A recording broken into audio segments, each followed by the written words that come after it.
I never told my husband that I was the woman behind an $80 million company. For over 2 years, he believed I was just an ordinary employee, so incompetent that he despised me, and so worthless that he openly had an affair. I let it all happen, the suggestive dinners, the contemptuous remarks, the silence as his family scorned me. But that night at the nation's biggest real estate conference, when I walked up to the stage and called his name, that was the moment his world began to crumble. I truly appreciate you spending your time here. Where in the world are you watching? Share your country or city. In the comments, I'd love to see how far this reaches. Building this community together is incredible. Just a reminder, this narrative includes dramatized elements created for storytelling and educational purposes. Similarities to specific individuals or settings are purely by chance.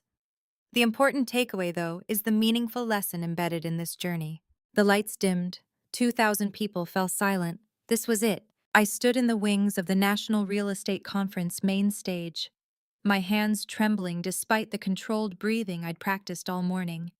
Through the gap in the heavy velvet curtains, I could see the sea of faces in the ballroom. Industry leaders, competitors, journalists, and somewhere in the third row, my husband. Derek had no idea I was here. The sound system crackled to life and Daniel Brooks' voice filled the space. My business partner, my friend, the man who'd been the public face of my company for 3 years while I worked in the shadows. Ladies and gentlemen, Daniel said, standing at the podium with the ease of someone who'd done this 100 times. For 5 years, this industry has been asking one question: who is the CEO of Apex Marketing Group? The murmur that rippled through the crowd was almost physical. Apex was a legend in our world, an $80 million company that had revolutionized how real estate firms approach digital marketing. But I'd built it anonymously, letting Daniel take the spotlight while I did the work I loved. Until today. She's brilliant, Daniel continued, and I saw him glance toward the wings where I stood. A slight smile played at his lips. She's transformative, and tonight she's stepping into the light.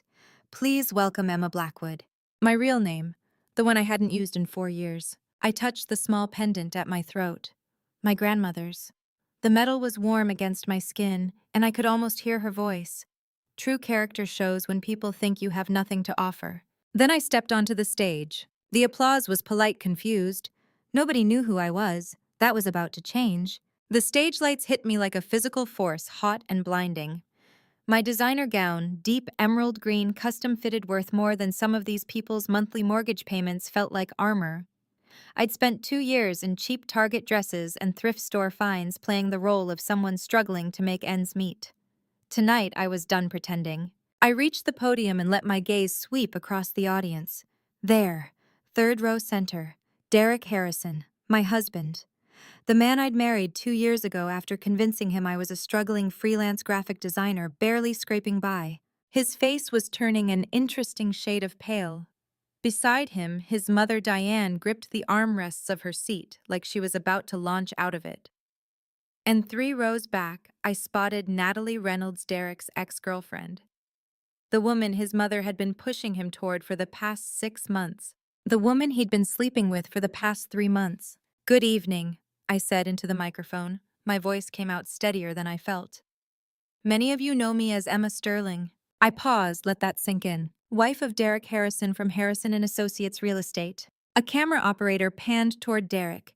His image appeared on the massive screens flanking the stage. 2,000 people turned to look at him. I watched his face shift from pale to red confusion, giving way to something that looked like panic. But that's not my real name, I continued. Behind me, the screen changed. My face, my real name in letters 3 feet tall. Emma Blackwood, CEO, Apex Marketing Group. The gasp that went through the ballroom was audible even over the sound system. Derek's mouth fell open. Diane's face drained of all color. And I saw Daniel Brooks, still standing at the edge of the stage, give me the smallest nod of encouragement. For 3 years, I said, and now my voice was growing stronger. I built Apex Marketing into an $80 million company. I revolutionized digital strategy for real estate firms across the country. I spoke at conferences, virtually my identity hidden. I created campaigns that won awards. I paused, let my gaze find Derek again. And for 2 years, I've been married to a man who thought I was a struggling freelance designer who could barely afford rent. The silence in the room was absolute. You could have heard a pin drop. I made a choice when I met Derek Harrison, I said quietly. I wanted to see who he really was.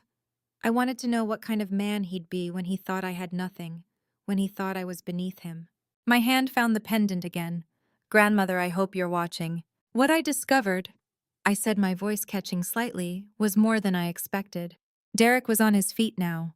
I could see him trying to move toward the aisle, but the people around him had shifted, blocking his path. Security Daniel had arranged for extra security, bless him, was already moving into position. I looked directly at the camera, knowing this was being live-streamed to tens of thousands of people watching online, knowing that by morning this would be everywhere. You're probably wondering, I said, why I'm telling you this? Why here? Why now? Why in front of all these people? I smiled. It felt like ice. Let me explain. But I didn't. Not yet. Instead, I took a breath and let the moment stretch out, let the tension build. This story, I said slowly, doesn't start on this stage. It doesn't start with success or power or revenge. The pendant felt heavy in my hand. It starts 4 years ago. March 2021, in a coffee shop that smelled like cinnamon and broken dreams. It starts with a man who spilled coffee on my table and apologized with a smile that looked genuine. It starts with a choice I made, a choice to hide who I really was, to test what my grandmother taught me about character and worth. I released the pendant and gripped the podium. It starts with the day I met Derek Harrison and decided to find out what kind of man he truly was. The screen behind me went dark, the stage lights shifted, and I knew that when they came back up, I would tell them everything. But first, they needed to understand how we got here. Let me take you back, I said softly, to the beginning, to the moment everything changed. 4 years ago. March 2021, Seattle. The rain had finally stopped, leaving the streets slick and shining under the gray afternoon light. I'd chosen this coffee shop deliberately, a small place tucked between a dry cleaner and a used bookstore, the kind of spot where nobody wore designer anything and the baristas knew your order by heart. Not because I couldn't afford better, because I was testing a theory. My grandmother's theory, actually. I sat in the corner booth with my laptop open, an old Dell I'd bought at a pawn shop, specifically for days like this. My coat hung on the hook beside me, a navy pea coat from Target that I'd had for 3 years. My jeans were from Old Navy.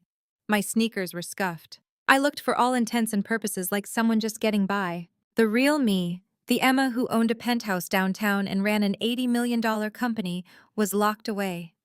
Hidden. I'd learned early that wealth changed how people treated you. My grandmother had taught me that. She'd lived modestly her whole life, despite having millions in the bank, and she'd watched people's true colors emerge when they thought she had nothing to offer. I was 28 years old. I'd built Apex Marketing Group from the ground up over the past 2 years, staying anonymous while Daniel Brooks played CEO for the public. I had everything I'd ever wanted professionally. What I didn't have was someone who loved me for who I was, not what I had. That's when Derek Harrison walked into my life. Literally walked right past my table with a cup of coffee in his hand. The collision was almost theatrical. His elbow caught the edge of my table, and suddenly there was coffee everywhere. Not on me, thankfully, but pooling across the worn wood surface, dripping onto the floor. "Oh my God," he said, and his face flushed with what looked like genuine embarrassment. "I'm so sorry. I wasn't watching where I was going." He was handsome in that clean-cut, all-American way. Dark hair, blue eyes, a smile that probably worked on most women. He wore a button-down shirt with the sleeves rolled up and dress pants that said he'd come from somewhere more professional than this coffee shop. "It's okay," I said, moving my laptop to safety. "No harm done." "Let me buy you another coffee," he insisted, already grabbing napkins from the dispenser. "And maybe one for me since I just wore mine." I watched him clean up the spill with an efficiency that surprised me. Most men I'd dated would have flagged down a barista and let them handle it. Derek got down on his knees and wiped up every drop. Point in his favor, I thought. "I'm Derek," he said once the crisis was averted. He extended his hand. "Derek Harrison." "Emma," I replied, shaking his hand. I didn't offer a last name. Let him make of that what he would. "Emma," he repeated like he was testing how it sounded. "Can I buy you that coffee?" It's the least I can do after nearly drowning your laptop. I should have said no. Should have gone back to my spreadsheets and let this handsome stranger disappear into the Seattle drizzle. But something about the way he smiled made me curious. Sure, I said, that would be nice. We ended up talking for 2 hours. He ordered for both of us a small presumption that I noted but didn't comment on. When he came back with the drinks, he settled into the seat across from me with the ease of someone used to taking up space. So what do you do? He asked the Universal Seattle opener. Freelance graphic design, I said smoothly.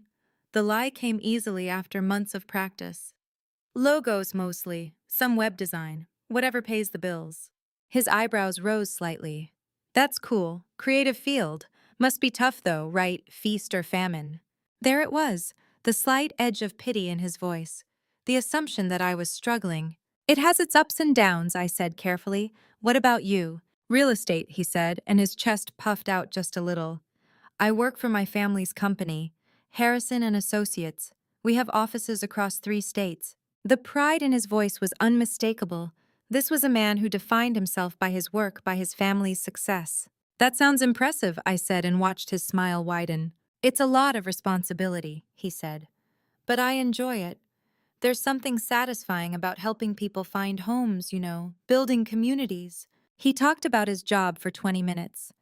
I listened occasionally, asking questions, watching the way his gaze kept drifting to my old laptop, my cheap coat, my bare ring finger. He was calculating, I realized, assessing, categorizing me into some mental filing system he had for the women in his life. I did the same to him, but for different reasons. When he asked if I wanted to get coffee again sometime, a real date, he said, not just him spilling drinks on me. I said yes. Not because I was attracted to him, though he was attractive enough. Not because I believed his interest was genuine, though it might have been. I said yes because my grandmother's voice was in my head, quiet but persistent. True character shows when people think you have nothing to offer. Derek Harrison thought I was a struggling freelancer in a coffee shop, barely making rent, probably hoping for a man to rescue me from my precarious existence. He had no idea who I really was, and I wanted to see what he'd do with that assumption, how he'd treat me when he thought I was beneath him, whether he'd be kind when there was nothing in it for him. I'd like that, I told him, pulling out my phone to exchange numbers. He saved me as Emma Cute Designer in his contacts. I saw it before he could hide the screen. I saved him as Derek Harrison test subject. When we parted ways outside the coffee shop, he kissed my cheek and told me he'd call soon. I watched him walk to his BMW, a 5 Series, not new but well-maintained, and drive away. Then I walked 3 blocks to where my own car was parked. A 12-year-old Subaru that I kept specifically for days like this, even though I had a Tesla at home. I sat in the driver's seat for a long moment, my hands on the wheel. My grandmother had died 4 years earlier, leaving me everything she'd built. Before she passed, she'd written me a letter. I still kept it in my nightstand drawer, the paper soft from being read and reread. Sweetheart, it said, the most important test in life isn't how people treat you when you have power. It's how they treat you when they think you have nothing. I'd grieved her loss deeply, but I'd also taken her lesson to heart. Derek Harrison thought he'd met a nice girl in a coffee shop. Someone cute, creative, a little naive maybe. Someone who'd be grateful for his attention. He had no idea I was about to test him in ways he couldn't possibly imagine. And he had no idea what would happen if he failed. The evening rain tapped softly on the window. I closed the door to my studio and leaned my back against it, exhaling slowly. The coffee date with Derek still lingered in my mind. His easy smile, his worn-out jacket, the way he'd talked about his dreams like they were the most important thing in the world. I set my bag on the counter and walked to my desk. The dim glow of the streetlight outside filtered through the curtains, casting long shadows across the room. Everything here was simple, deliberately simple. The second-hand couch, the scratched wooden table, the lamp I'd bought for $12 at a thrift store. And there on the desk, in a small silver frame, was the photograph. Margaret Blackwood, my grandmother. I picked up the frame and sat down, cradling it in my lap. Her eyes looked back at me, sharp, intelligent kind. She'd been gone 8 years now. 8 years since the funeral. 8 years since my life split into 2 pieces, before and after. March 2016. I was 24 years old. The day we buried her was cold. The Seattle sky was gray and heavy, the kind of gray that pressed down on your shoulders and made you feel small. I stood beside my mother at the graveside, watching the casket lower into the ground. My mother cried quietly. I couldn't. I felt numb. 2 days later, Marcus Sullivan, her lawyer, called me to his downtown office. I sat across from him at his polished mahogany desk, my hands folded in my lap, still wearing the black dress from the funeral. "Miss Blackwood," Marcus said, gently sliding a thick envelope across the desk, "your grandmother left specific instructions. This is for you." I opened it with shaking hands. "My dearest Emma, if you're reading this, I'm gone. Don't cry too long for me, sweetheart. I lived a full life and I have no regrets. I'm leaving you something, not just money though, there's plenty of that. $50 million in a trust fund, shares in Blackwood Ventures, property, investments your grandfather and I built over 40 years. But here's the thing about money, Emma. It doesn't tell you who people really are. In fact, it hides the truth. So I'm leaving you something more valuable than wealth. I'm leaving you a lesson. True character only shows itself when people think you have nothing in your hands. Your grandfather tested me that way once. When we first met, I was a secretary at a law firm. He pretended to be a cab driver. For 6 months, he drove that yellow taxi and let me think he was broke. I loved him anyway. When he finally told me the truth, I slapped him. Then I married him. Emma, you're brilliant. You're kind. But you're too trusting. You see the best in people before you see the truth. That's beautiful, but it's dangerous. So here's what I want you to do. Use this inheritance wisely. Build something extraordinary, but do it quietly. Let the world think you're ordinary. Test the people who come into your life. See who stays when they think you have nothing. See who's real. And remember, money is a tool, not a trophy. Don't let it change you. Don't let cruelty make you cruel. I love you, my darling girl. More than words can say. Forever yours, Margaret. I'd kept that letter in my desk drawer ever since. I'd read it 100 times, maybe more. Every word was burned into my memory. For 2 years after she died, I didn't touch the money. I worked my graphic design job. I lived in my small apartment. I let Marcus manage the investments, and the 50 million grew quietly into 70. But in 2019, when I turned 27, I made a decision. I called Marcus into a coffee shop one morning and told him, I want to start a company, but no one can know it's mine. He didn't even blink. What do you need? Apex Marketing Group launched in March 2019. I hired Daniel Brooks to be the public face, the CEO everyone would see. He was smart, articulate, hungry for success, and humble enough not to need the spotlight for himself. I offered him equity, a generous salary, and one condition: he would never tell anyone who the real owner was. Why me? He'd asked during our first meeting. Because you're good enough to run it, I said, and wise enough not to ask too many questions.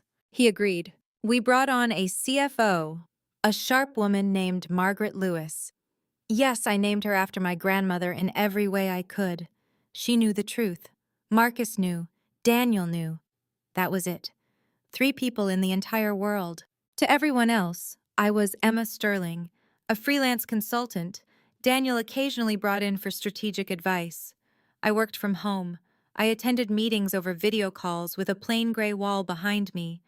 I never visited the Apex office during business hours. Clients met Daniel. Clients signed contracts with Daniel. Clients thought Daniel was a visionary. I loved it. By 2021, Apex had grown into something extraordinary. 15 major clients, 8 million in annual revenue, a reputation for cutting-edge campaigns that other agencies envied. And no one knew my name. I set the photograph back on the desk and stared at it. Tonight, after my coffee date with Derek, I'd come home and pulled up his LinkedIn profile. I'd scrolled through his work history, his connections, his posts. He seemed genuine. He seemed kind. But so did everyone at first. My grandmother's words whispered through my mind. True character only shows itself when people think you have nothing in your hands. I picked up my phone and opened Derek's last text. Derek, I had a great time today. Can we do this again? Maybe dinner next week? I typed slowly. Me, I'd like that. I hit send. Then I looked back at the photograph on my desk and whispered, Okay, Grandma, let's see who he really is. For 3 years, I'd built something extraordinary. Apex Marketing Group was my empire, hidden, powerful, untouchable. I'd proven I could succeed on my own terms. I'd proven I didn't need anyone to know my name. But now, sitting alone in my small apartment with the rain falling outside, I realized something else. I was tired of being invisible. Not to clients, not to the business world, but to someone who mattered. Derek didn't know who I was. He thought I was Emma Sterling, a freelance graphic designer scraping by in Seattle. He thought I was ordinary. And maybe, just maybe, that was exactly what I needed him to think. Because if he stayed, if he loved me for who he thought I was, then I'd know. I'd know he was real. 6 months later, Derek invited me to Sunday dinner at his family's mansion. I stood in front of my closet that morning, staring at the clothes. On the left, hidden in the back, were the designer pieces I never wore. On the right were the clothes Emma Sterling would wear. I pulled out a simple floral dress, $28 from a discount store. Thin fabric, uneven stitching at the hem. I paired it with inexpensive flats and an old cardigan. Perfect. I drove my old sedan across town. The GPS led me through winding streets lined with oaks past iron gates and manicured lawns that stretched like green oceans. Each property announced wealth without words: stone fountains, imported hedges, cars that cost more than most people earned in years. When I pulled up to the circular driveway, a young valet in a crisp uniform jogged toward my car. He opened my door with practiced efficiency, then paused. His eyes flicked to my dented bumper, faded paint, cracked side mirror. I saw the confusion flash across his face. Is she lost? Did she take a wrong turn? Thank you, I said, handing him the keys. He drove my car away immediately, parking it behind tall hedges where it wouldn't mar the view of the gleaming Mercedes, Lexus, and BMW lined up like soldiers. Derek greeted me at the door with a kiss on the cheek. You look beautiful, he said, though his eyes lingered on my dress a beat too long. I saw the flicker of something, concern, embarrassment. He led me inside. Marble floors stretched beneath my feet, cool and polished to a mirror shine. A crystal chandelier hung overhead, refracting light into rainbow prisms. A sweeping staircase curved upward, its mahogany banister gleaming. Everything was pristine, expensive, designed to impress. Mom and Dad are in the dining room. Derek set his hand on the small of my back. Diane Harrison waited at the head of the long table. She stood as we entered, blonde hair swept into an elegant twist without a strand out of place. Cream suit that probably cost more than my monthly rent. Her posture was perfect, her makeup flawless. She looked like she'd stepped out of a luxury magazine. Mother, Derek said, his voice formal. This is Emma. Diane extended her hand. I took it. Her grip was loose, limp, like she was touching something unpleasant she'd prefer to avoid. The handshake lasted exactly 1 second. Emma, she said, her voice cool as glass. How lovely to finally meet you. Her eyes swept over me in a single efficient motion: dress, shoes, hair, posture. Assessing, judging, categorizing. 3 seconds and she'd made every decision she needed. Her smile didn't reach her eyes.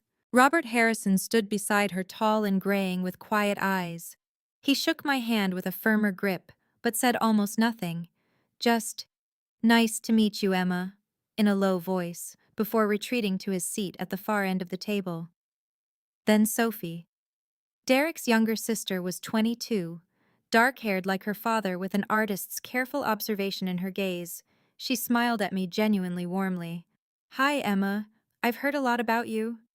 All good things, I hope, I said. Mostly, she replied, humor dancing in her voice. Diane shot her a sharp look. Sophie didn't flinch, didn't apologize. She simply sat down and unfolded her napkin. I liked her immediately. We sat down to dinner. Fine china with gold-trimmed silver cutlery heavy in my hands, crystal glasses that caught the chandelier light. A housekeeper in a gray uniform brought the first-course butternut squash soup in shallow bowls. I picked up the correct spoon and ate slowly, aware that Diane was watching my every movement. So, Emma, Diane began, cutting through the polite silence. Derek tells me you work in graphic design. Yes, ma'am, freelance work mostly. Freelance, she repeated the word like it was foreign, distasteful. How flexible, though I imagine the income must be unpredictable. It has its challenges, I said evenly. I'm sure. Diane took a delicate sip of water. And your family? What do your parents do? The interrogation had begun. My mother works in retail management. My father passed away when I was young. Oh, Diane's expression barely softened a polite mask that suggested sympathy without feeling it. I'm sorry to hear that. So your mother raised you alone? No, ma'am. My grandmother raised me. I see. And what did she do? She ran a business, investments property management. Diane's eyebrows lifted slightly. Where did she go to school? She didn't attend college. She learned by doing, built everything herself. A sharp silence fell over the table. Robert focused intently on his soup. Sophie watched her mother carefully. Well, Diane said finally, her tone suggesting she was being generous. It's admirable that she succeeded without formal education. Though times were different then, of course. Standards were lower. Translation. Your grandmother got lucky. You won't. The interrogation continued through the second course herb-crusted lamb with roasted vegetables. Where did you attend college, Emma? University of Washington. Diane's mouth pursed. A fine state school. Derek went to Stanford, you know. He had offers from Harvard and Yale as well. He could have gone anywhere. She said it like a warning, a reminder that Derek existed on a different plane. You must be very resourceful living on a freelancer's income in Seattle. The cost of living has become so high. Your dress is quaint, very simple. Is that the style now among young people? Derek is so generous with his time and attention. I hope you appreciate how lucky you are. It must be difficult not having established family connections in the business world. I imagine your apartment is cozy. Derek mentioned it's in a transitional neighborhood. Each comment was wrapped in politeness, delivered with a smile, but the blade underneath cut cleanly. Then came Natalie. Derek has dated some truly remarkable women over the years, Diane said, cutting her lamb with precise movements. Natalie Reynolds, for instance. Her family owns Reynolds Luxury Trading, very established in the international market. They were together for 2 years. I genuinely thought they'd marry. Derek shifted in his seat. Mom, that was a long time ago. Diane waved her hand dismissively. I'm simply making conversation, darling. She turned to me. Emma, do you come from money? The question hung in the air like smoke. No, ma'am, I said quietly. I see. Well, money isn't everything, of course. She paused meaningfully. Though it does make life considerably easier, provides security, opens doors. I counted 17 insults over the course of dinner. Some were subtle, woven into compliments. Some were direct. All were calculated. And Derek? Derek said nothing.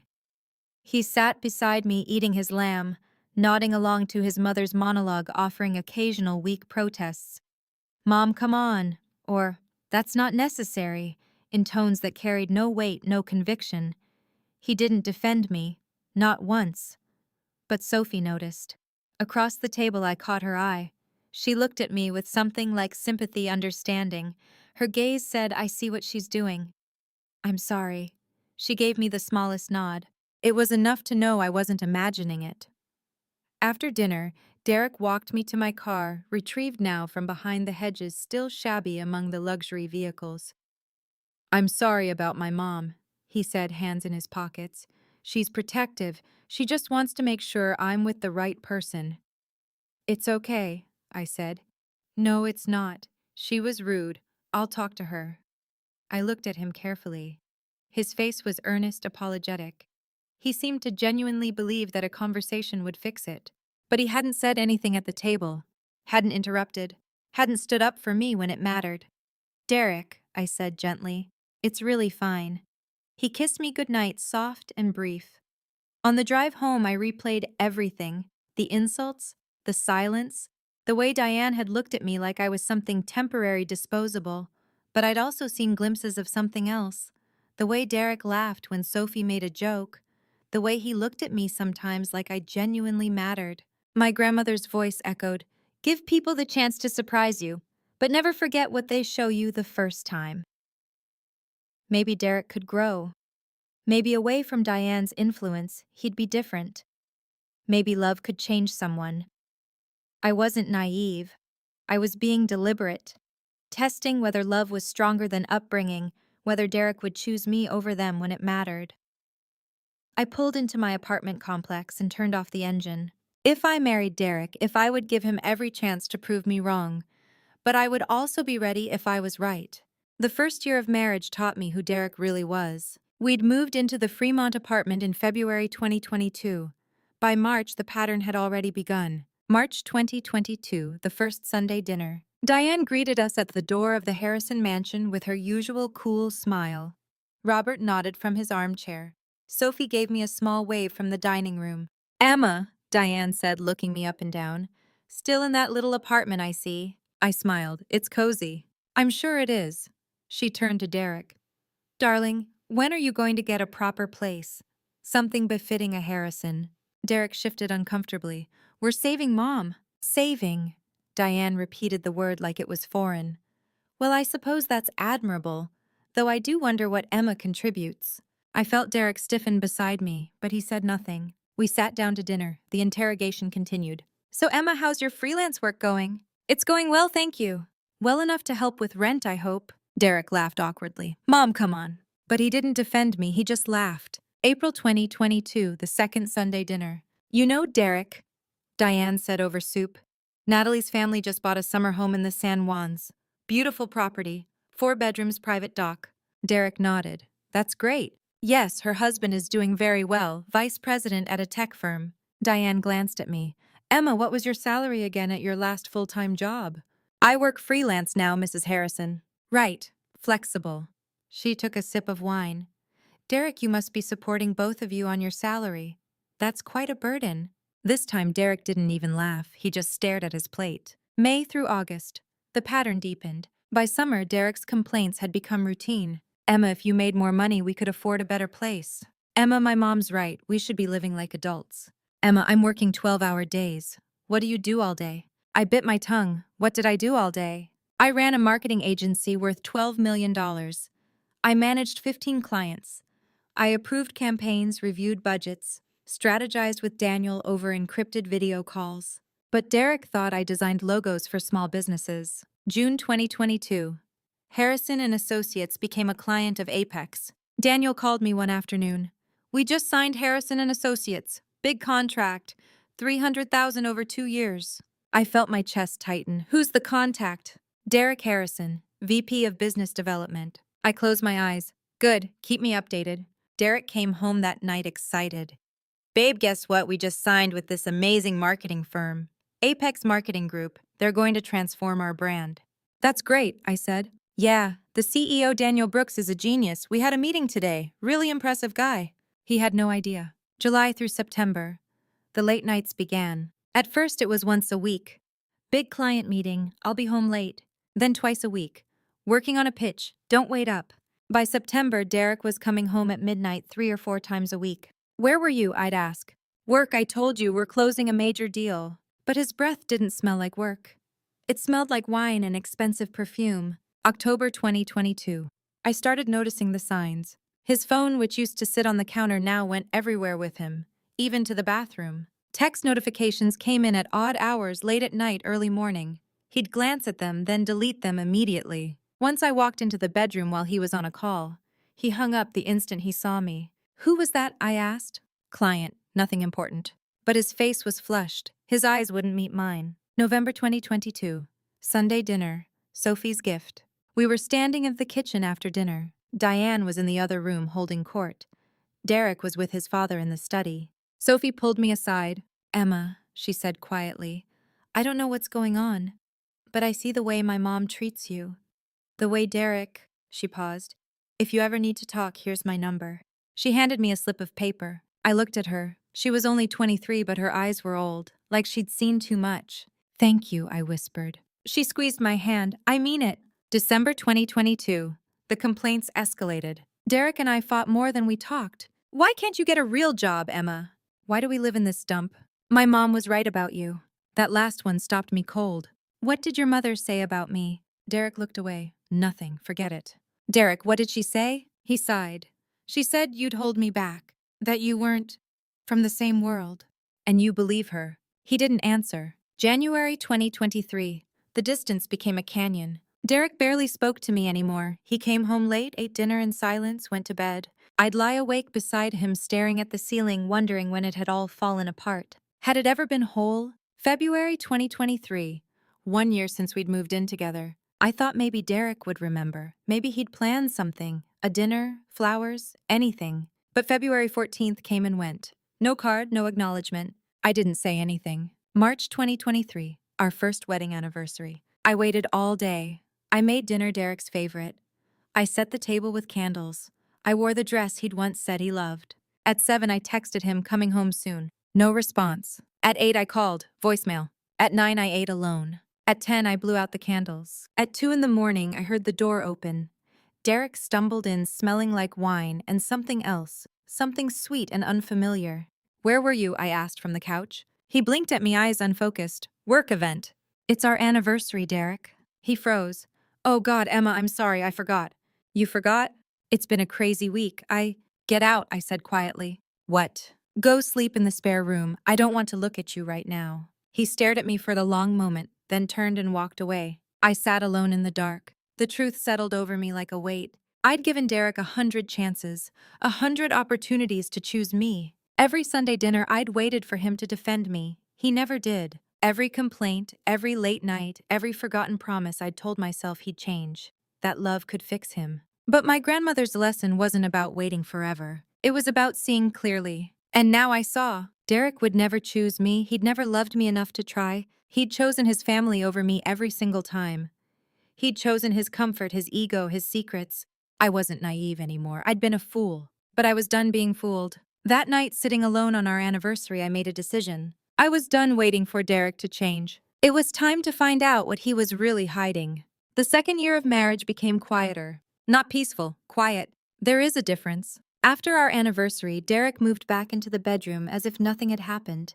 No apology beyond a distracted kiss on my forehead. No flowers, no conversation. Just the same routine rebuilt over the ashes of everything he had broken. April 2023. He started guarding his phone like it contained state secrets. At dinner, it stayed face down beside his plate. In the shower, it went with him. At night, he placed it under his pillow instead of on the nightstand. Once at 2 in the morning, the screen lit up. I saw only one word before he snatched it away. N. Client, I asked softly. Derek blinked at me in the dark. What? Your phone. He rolled onto his back and sighed. Emma, not everything is about you. I said nothing. That was when I stopped asking questions. May 2023. Diane invited us to another Sunday dinner. I almost refused, but something told me to go. Halfway through dessert, she mentioned Natalie again. Natalie is back in Seattle, Diane said, stirring her coffee slowly. Her father is expanding Reynolds Luxury Trading. Very impressive family. Derek's fork paused for half a second. Only half a second. But I saw it. Sophie saw it too. Across the table, her eyes lifted to mine. Diane smiled like she had just placed a card on the table no one else was supposed to notice. She asked about you, Derek, Diane continued. Said it had been too long. Derek cleared his throat. That's nice. Maybe you should reach out. Old friends are valuable in business. Old friends. I looked at my husband. He looked at his plate. June through August became a blur of late nights and careful lies. Client dinner. Networking event.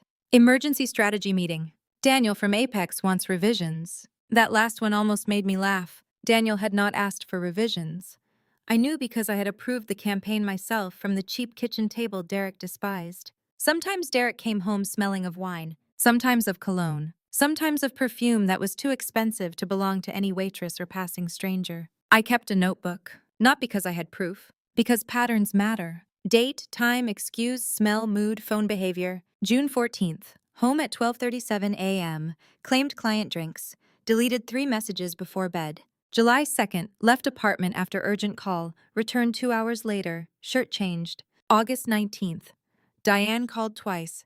Derek stepped outside both times. I did not confront him. Confrontation gave liars a chance to rehearse. Silence made them careless. September 2023. Sophie met me outside the Harrison mansion after dinner. The night air smelled like rain and cut grass. Emma, she whispered, be careful. My hand froze on the car door. Why? She looked back toward the house. Through the tall windows, Diane was standing in the dining room watching us. I heard Mom say something to Derek, something about timing. What timing? Sophie swallowed. She said, "Not yet. Wait until Reynolds makes the offer official." My skin went cold. "Reynolds," she nodded. "Natalie's family." Before I could ask more, the front door opened. Derek stepped out. Sophie immediately smiled too brightly. "I was just telling Emma good night." Derek looked between us. "Right." On the drive home, he was silent for 10 minutes. Then he said, "You and Sophie seem close lately." "She's kind to me." "She's young. She doesn't understand adult problems." I turned to look at him. "What adult problems?" His jaw tightened. "Nothing, forget it." But I didn't forget. October 2023. Apex received an unusual request from Harrison and Associates. Daniel called me late on a Wednesday. "Emma, you need to see this." He sent over a file Derek had submitted under Harrison branding strategy. A proposed partnership deck. Harrison and Associates plus Reynolds Luxury Trading. Projected investment $10 million. Strategic marriage of networks. That phrase sat in the middle of page 7. Strategic marriage. I stared at the words until they blurred. "Did Derek write this?" I asked. "His name is on the submission." "Did he know I would see it?" "No, he thinks it went to the strategy team." Of course he did. To Derek, Apex was a vendor. Daniel was the genius. I was the wife at home wearing discount sweaters and pretending grocery prices didn't scare me. "What do you want me to do?" Daniel asked. "Nothing yet." "Emma." "Not yet," I said. "I need to know what he's planning before I move." November 2023. Derek started criticizing me in a new way. Not angry. Pitying. "You're too dependent, Emma. You need to start thinking realistically. If something happened between us, how would you even support yourself?" I looked at him over my coffee. "Is something going to happen between us?" He smiled without warmth. "I'm just saying you should be prepared." Prepared. The word followed me for days. That night, I opened the locked drawer in my desk and took out our prenuptial agreement. Marcus Sullivan had drafted it before the wedding. Derek had signed without reading most of it, laughing as he did. "It's not like Emma has much anyway," he'd said then, right in front of Marcus and the independent attorney Marcus insisted he have. I remembered the way Marcus had looked at me that day. Warning, concern, disappointment. I should have listened. But the prenup was strong, stronger than Derek knew. Separate assets remained separate. Future inheritance remained separate. Business ownership remained separate. Infidelity triggered forfeiture. Derek had signed away claims to everything he thought I didn't have. I placed the agreement back in the drawer and locked it. For the first time in months, I slept. December 2023. Diane hosted a holiday dinner. Natalie Reynolds was there. Diane introduced her as if it were accidental. "Emma, you remember Natalie, don't you? Derek's old friend?" "Old friend." Natalie smiled at me with perfect teeth and perfect composure. "Of course. It's lovely to finally meet Derek's wife." Finally. The word was too smooth. Derek stood beside her, stiff and pale. For one brief second, his face gave him away. Panic. Then Natalie touched his sleeve. A tiny gesture, familiar, possessive. Diane watched me watch them. She wanted me to feel small. Instead, I felt awake. At dinner, Natalie sat across from Derek. They spoke carefully, politely, but their eyes kept finding each other between conversations. Once under the table, Derek's knee shifted. Natalie's expression changed. "Not much, just enough." I set down my fork. Sophie noticed. Diane noticed too. "Emma," Diane said sweetly, "you look tired. Is freelance work becoming too much for you?" I smiled. "No, I think I'm finally seeing things clearly." The table went quiet. Derek looked at me then. Really looked. For the first time in months, I saw fear in his eyes. January 2024. I changed my passwords. Not because Derek knew them. Because I was done trusting proximity. I separated digital access, backed up financial documents, copied the prenup, saved every message from Sophie, archived every Apex file connected to Harrison and Associates. I made a folder on an encrypted drive. Derek timeline. Inside it, I placed everything. The late-night notes. The Apex Reynolds partnership deck. Screenshots of deleted calendar invites Daniel recovered from the Harrison account. Photos from the holiday dinner. Not proof of an affair. Not yet. But proof of movement. Proof that something was forming around me. February 2024. Derek became kind again. That frightened me more than his cruelty. He brought home flowers from a grocery store and placed them in a chipped vase. "Thought you'd like these." I looked at the yellow roses. "Thank you." He kissed my cheek. "We've been distant. I want to fix that." The old Emma might have believed him. The Emma who sat in a coffee shop in 2021, watching a handsome man clean spilled coffee from her table, might have hoped kindness meant love. But I wasn't that woman anymore. I knew timing when I saw it. Reynolds' investment talks were moving. Natalie was back. Diane was smiling too much. And Derek suddenly wanted to fix our marriage. That would be nice, I said. He relaxed. Liars always relax when you let them think you believe them. March 2024. 2 years married. Derek forgot our anniversary again. This time I didn't cook. I didn't light candles. I didn't wait by the phone. I sat at the kitchen table with my laptop open, reviewing a campaign proposal for a luxury real estate client in California, while my husband sent me a message at 9:18 p.m. Derek, late meeting. Don't wait up. I stared at the message for a long time. Then I opened the notebook and wrote, March 10th, late meeting, no details. When he came home after 11, he kissed the top of my head and went straight to the shower. His coat landed on the couch. His phone stayed in his hand. His shoes were damp from rain, and the apartment filled with the faint scent of wine smoke and a woman's perfume. I looked at the coat. Something inside me went still. For 1 year I had watched, waited, collected patterns. Let Derek believe I was too hurt, too poor, too ordinary to notice the shape of his betrayal. But patterns were no longer enough. I needed something solid, something he could not explain away, something he had forgotten to hide. The shower turned on. Water thundered behind the bathroom door. Slowly I stood. Then I walked toward the couch. 2 years into the marriage, I found the first real piece of evidence. It was a Tuesday evening in March 2024. Derek had left his coat on the couch before heading to the shower. I picked it up to hang it, and something slipped from the pocket. A receipt. Le Jardin Restaurant. March 10th, 2024. Party of 2. Total $312.47. Le Jardin. One of Seattle's most expensive restaurants. White tablecloths, prefix, menu, wine pairings that cost more than our monthly groceries combined. I'd never been there. Derek had never taken me. March 10th. 3 days ago. Derek had come home at 11 that night, claiming a business dinner with clients ran late. He'd smelled faintly of wine and expensive cologne. A business dinner for 2. I sat down on the couch, receipt trembling in my hand. I opened our joint bank account on my phone and scrolled through the last 2 weeks of transactions. Grocery stores, gas stations, utility payments, nothing from Le Jardin. Nothing even close to $300. Derek had paid with a different account, one I didn't know about. I sat listening to the shower run water drumming against tile. Part of me wanted to storm into the bathroom, wave the receipt in his face, demand answers. But I'd learned over 2 years not to confront Derek directly. He was too skilled at deflecting, at turning questions back on me, at making me question my own instincts. Why were you going through my pockets? Don't you trust me? You're being paranoid. No, I needed more than a receipt. I needed proof. The next morning after Derek left for work, I called Sophie. Can we meet? I asked. Just you and me. A pause. Is everything okay? No, I said quietly. We met at a coffee shop in Capitol Hill an hour later. Sophie slid into the booth across from me, face tight with concern. What's going on? I showed her the photo I'd taken of the receipt. She closed her eyes. Damn it, Derek. Do you know something? Sophie set her coffee down carefully, both hands wrapped around the cup. I didn't want to say anything. I kept hoping I was wrong. But my mom has been pushing Derek to reconnect with someone. My stomach dropped. Who? Natalie Reynolds. The name hung between us like smoke. Who is she? Derek's ex-girlfriend, from college. They dated for 2 years. My mom adored her, thought she was perfect for Derek. When they broke up, my mom was devastated. And when Derek started dating you? Sophie trailed off, choosing her words carefully. My mom never let go of the idea that Derek and Natalie should have ended up together. The ground shifted beneath me. Natalie's family owns Reynolds Luxury Trading, Sophie continued. Very wealthy, very connected. The kind of family my mom always wanted Derek to marry into. How long has this been going on? I don't know for sure, but I saw them together at a charity gala last month. My mom was there too. She looked pleased.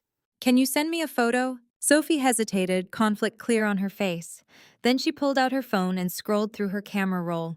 A minute later, my phone buzzed. The photo showed Derek in a black tuxedo, smiling broadly, his hand resting on a woman's back.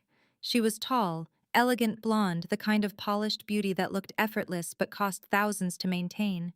They stood close, comfortable, familiar. I'm sorry, Emma, Sophie whispered. I couldn't speak.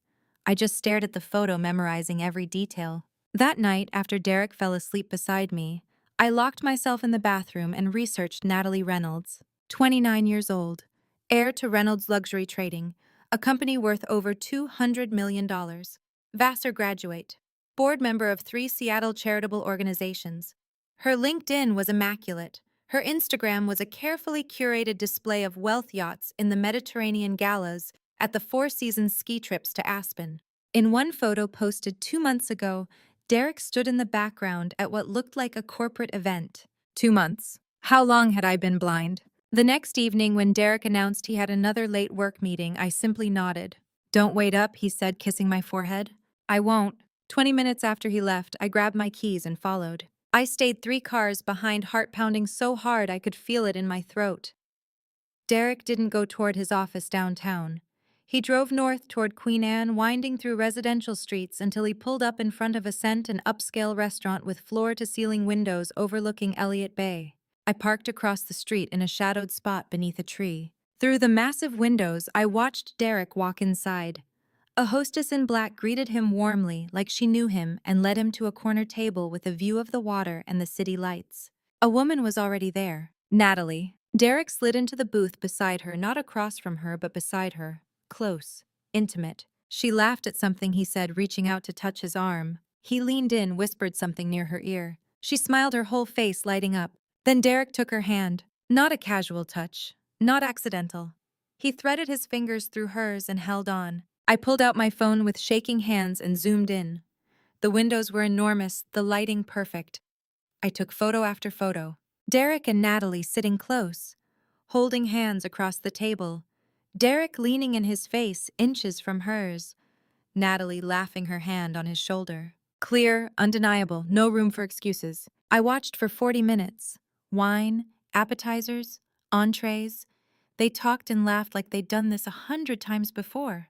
Like this was routine, comfortable, real. Derek glanced around once, quick, furtive checking if anyone was watching. He didn't see me sitting in the dark across the street. When Derek reached out and touched Natalie's face gently, intimately, his thumb brushing her cheek, I looked away. I'd seen enough. I drove home through rain that had started to fall, vision blurred with tears I hadn't realized were streaming down my face. By the time I reached our apartment complex, the tears had stopped. I sat in the parking lot staring at the photos on my phone. 2 years. 2 years of complaints about my income, criticism of my clothes, late nights with vague explanations.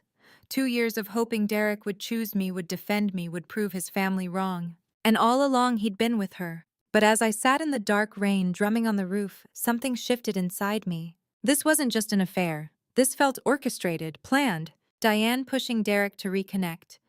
Charity events where they happened to run into each other. Expensive dinners hidden from joint accounts. How long had this been planned? Who else was involved? I looked at the photos again. They would destroy my marriage in any divorce court. But I didn't feel destroyed. I felt cold, clear, focused. This wasn't just about Derek cheating. This was bigger, a conspiracy designed to push me out and pull Natalie in. And I needed to know everyone involved. I got out of the car and walked to our apartment.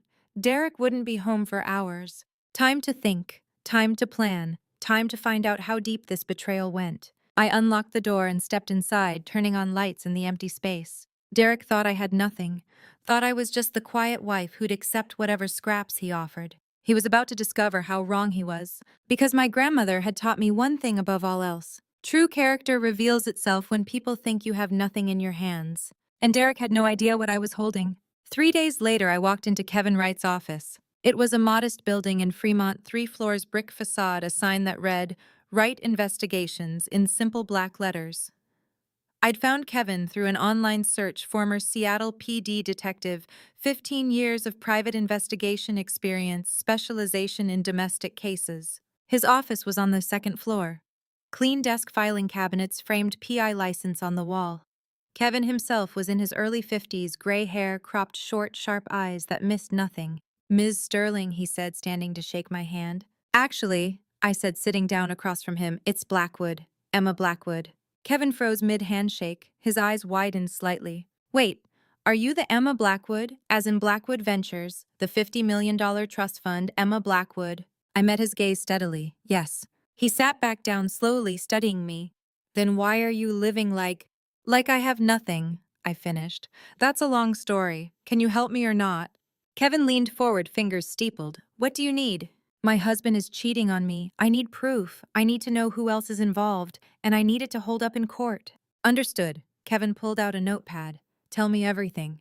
I spent an hour laying it out. Derek, Natalie Reynolds, the dinners, the photos I'd taken, my suspicions about Diane's involvement, the feeling that this was bigger than a simple affair. Kevin took notes, asked questions, nodded occasionally. When I finished, he set down his pen. All right, I can help you.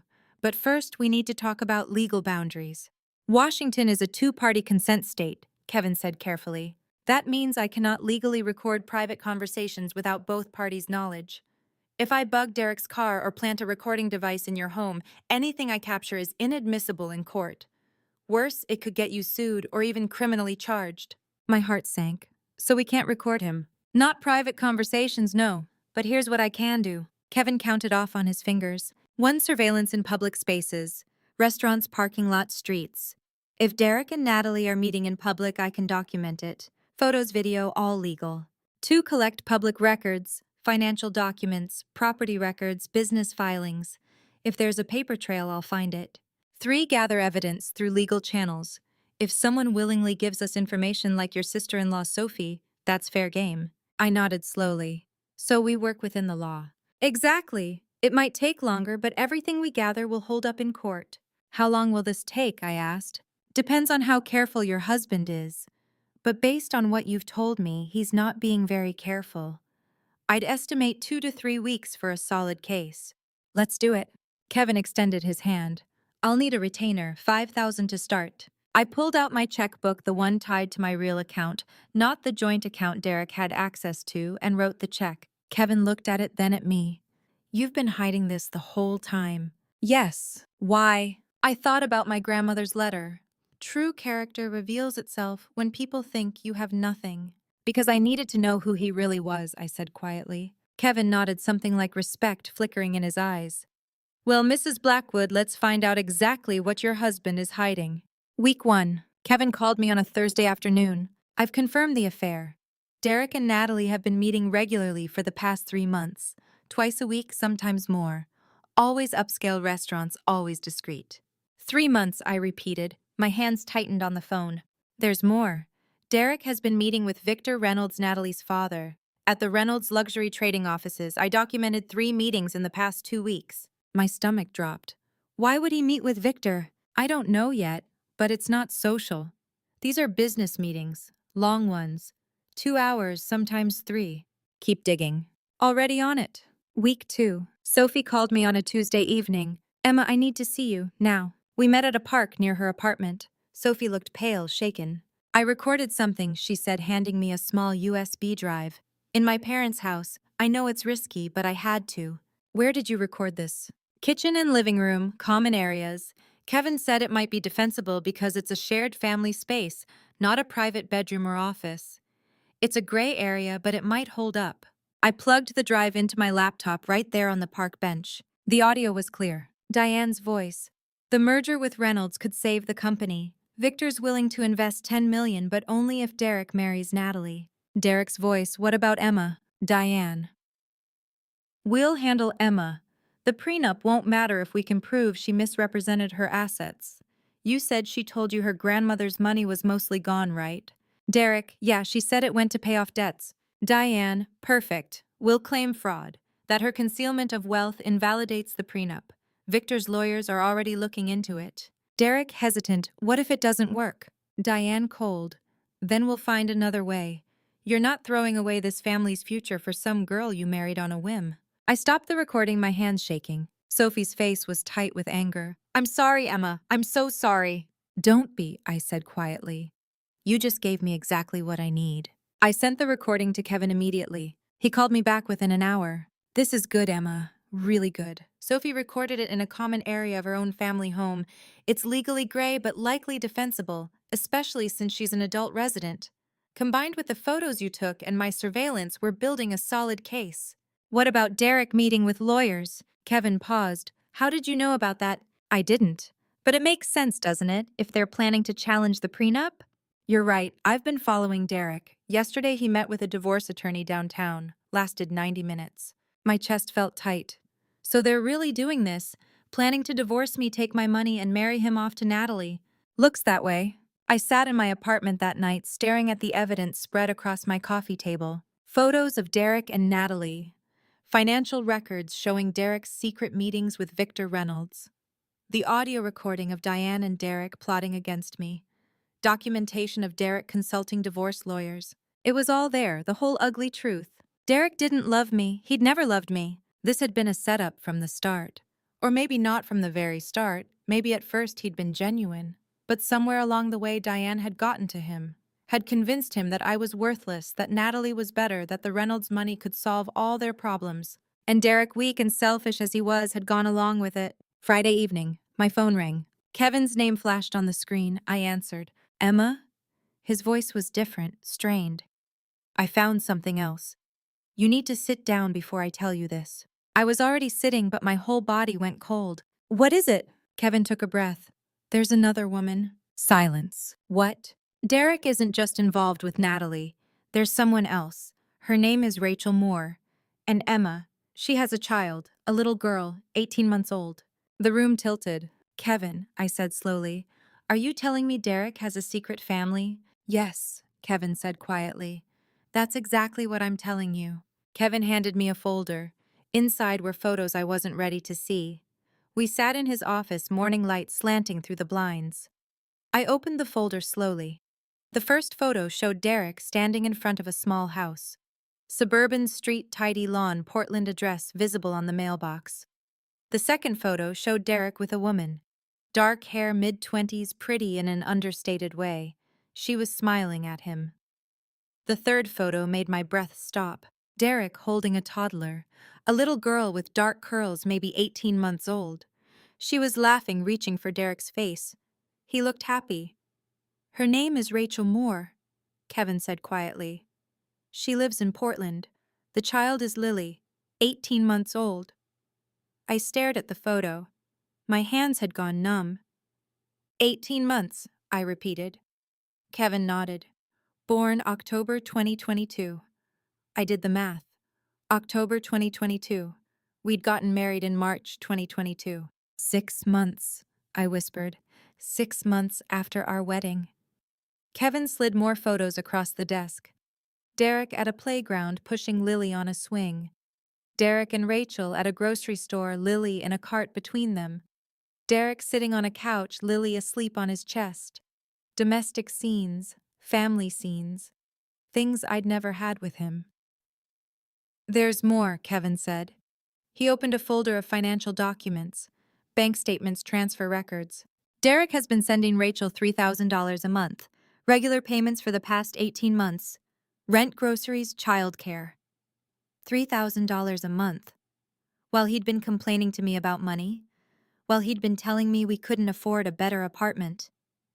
Does Rachel know about me? I asked. Kevin shook his head. Derek told her he's divorced, that he was in a bad marriage that ended right before they met. My stomach twisted. What? He told Rachel you were vindictive, that you were trying to take everything from him in the divorce. That's why he can only visit Portland twice a month, because he's dealing with lawyers in Seattle. I couldn't breathe.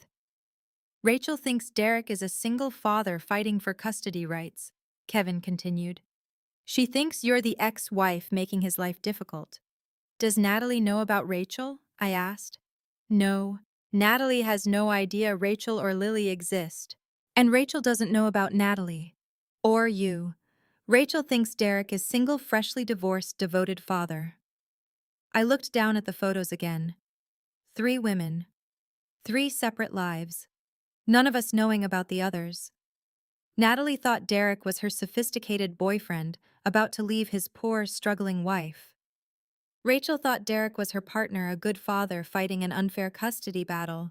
And I had thought Derek was my husband. Flawed, weak, but mine. We'd all been wrong. How long has he been with Rachel? I asked. Based on the records, they met around March 2022, right after your wedding. My wedding? Derek had met Rachel the same month he'd married me. Kevin's voice was gentle.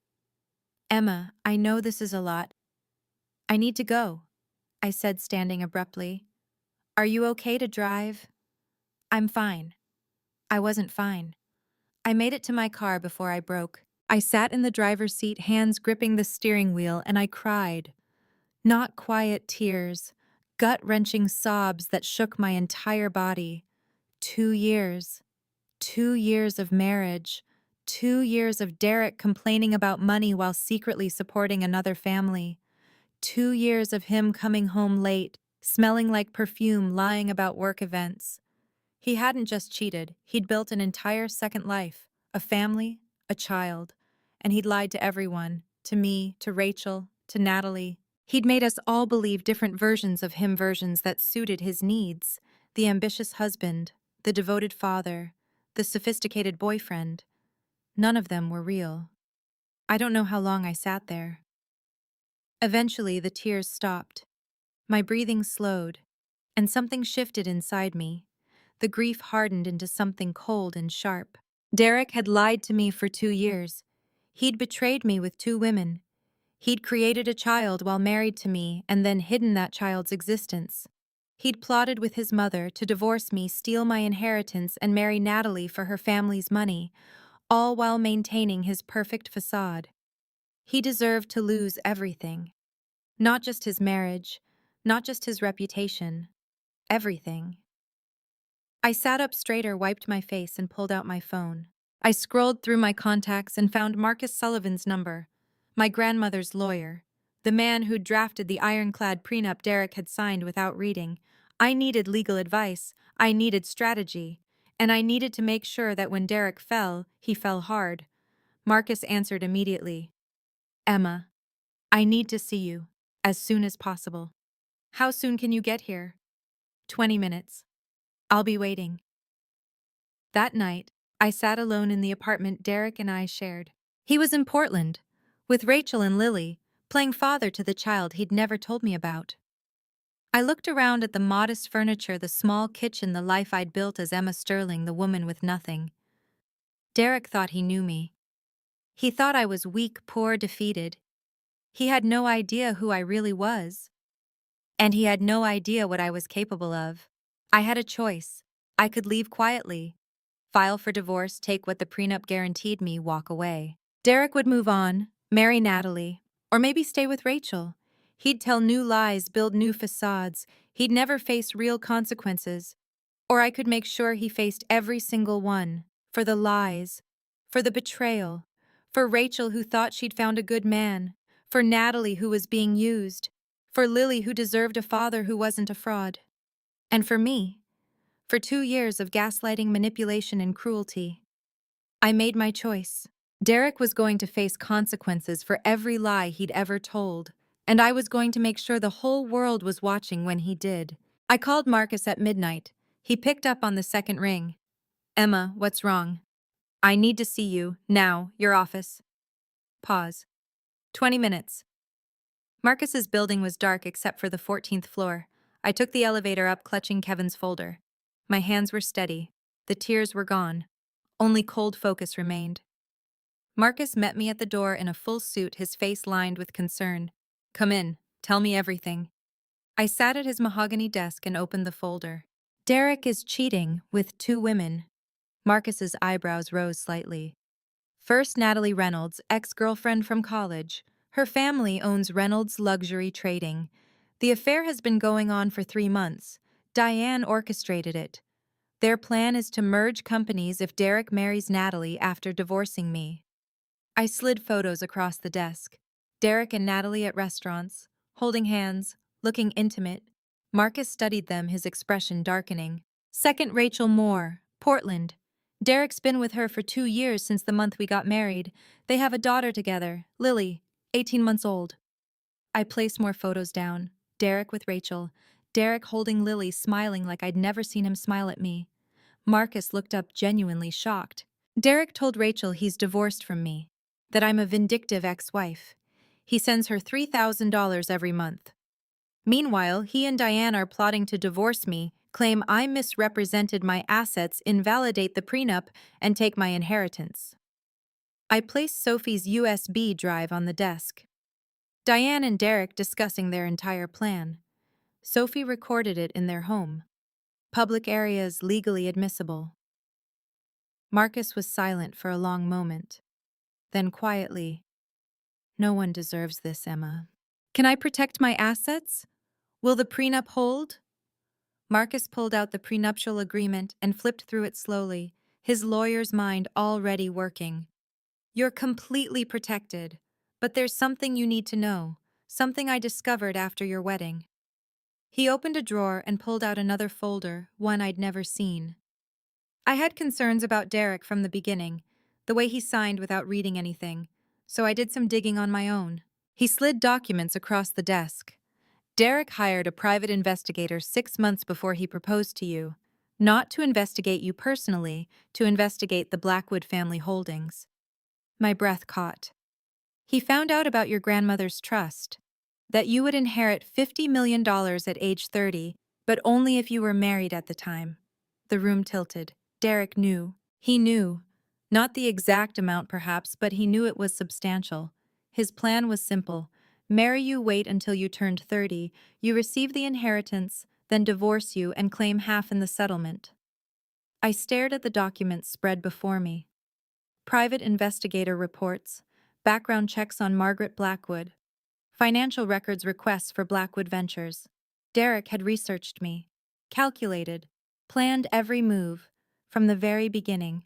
The coffee shop, the dates, the proposal, the wedding. None of it had been real. Why didn't you tell me? I asked, my voice barely above a whisper. I tried. Remember when I asked you to postpone the wedding, when I hinted at concerns about Derek's motives, but you were determined. You said you needed to test him. I remembered. I thought I was being so clever testing Derek's character by pretending to be poor. But Derek had been testing me too, more carefully, more calculated.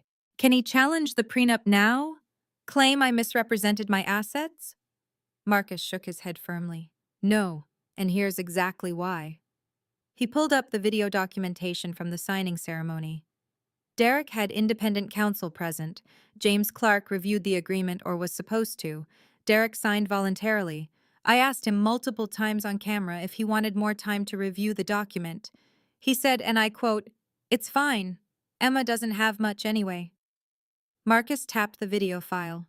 All recorded, his assumptions, his dismissiveness, his arrogance. It's all there. The irony, Marcus continued, a slight edge to his voice, is that Derek's own assumptions completely defeat any fraud claim he might try to make. What do you mean? Fraud requires that you intentionally deceived him about something material. But Derek assumed you had nothing. He never asked you directly about your assets. He never investigated thoroughly enough. His PI only found the trust, not your active holdings like Apex. When I explicitly asked him during the signing if he understood he was waiving all claims to your separate assets and any future inheritance, he said yes, on camera. Marcus leaned forward. Derek can't claim you lied to him when his own assumptions were the problem. Legally, you had no obligation to disclose your wealth. The prenuptial agreement was crystal clear about asset separation. He chose not to read it carefully. That's entirely on him. Relief washed over me, followed by cold satisfaction. And the infidelity clause, Marcus flipped to page 12 of the prenup. Section 8.3. In the event of proven infidelity, the offending party forfeits all claims to marital assets, spousal support, and any settlements. Derek gets nothing. I have proof, photos from the private investigator, financial records showing the payments to Rachel. I can get Rachel's testimony if needed. Then Derek is finished. I sat back in the chair. 2 years of Derek's lies, manipulation, and cruelty. 2 years of watching him fail every test of character I'd set. But I had the prenup. I had the evidence. I had the law on my side. Derek thought he'd played me. Thought he'd married a naive poor girl he could use and discard when the time was right. He had no idea I'd been 3 steps ahead the entire time. What are you planning? Marcus asked carefully. I looked at him. This man had protected my grandmother's legacy for decades. He'd drafted my armor. He'd tried to warn me. I'm going to show everyone who I really am, and who Derek really is. Marcus studied me for a long moment. Be careful. Exposing Derek publicly could backfire. Make you look vindictive. I'm not vindictive. I'm done being lied to. Marcus nodded slowly. If you're doing this, we need strategy. Everything legal, everything ironclad. No room for Derek or Diane to twist the narrative. I'm listening. We file for divorce first. Cite infidelity with evidence-attached photos. Financial records testimony if we can get it. Make it airtight. Then if you're going public, you do it with the truth already on legal record. How long? A week to prepare the paperwork. Another week to serve Derek. After that, it's public record anyway. 2 weeks. In 2 weeks, Derek would know I'd discovered everything. Natalie, Rachel, Lily, his plans with Diane. But I wanted more than a quiet divorce. I wanted Derek to face consequences in front of everyone who'd believed his lies, his colleagues, his clients, his family. I wanted the world to see the truth. There's one more thing, I said. What? Harrison and Associates is a client of Apex Marketing Group, my company. Marcus's eyes widened. Derek doesn't know you own Apex. No, he thinks Daniel Brooks is the CEO. He has no idea I've been watching him for 2 years. Every meeting, every contract, every business decision has gone through me. A slow smile spread across Marcus's face. You're brilliant. I'm careful, and I'm done playing defense. Marcus leaned back in his chair.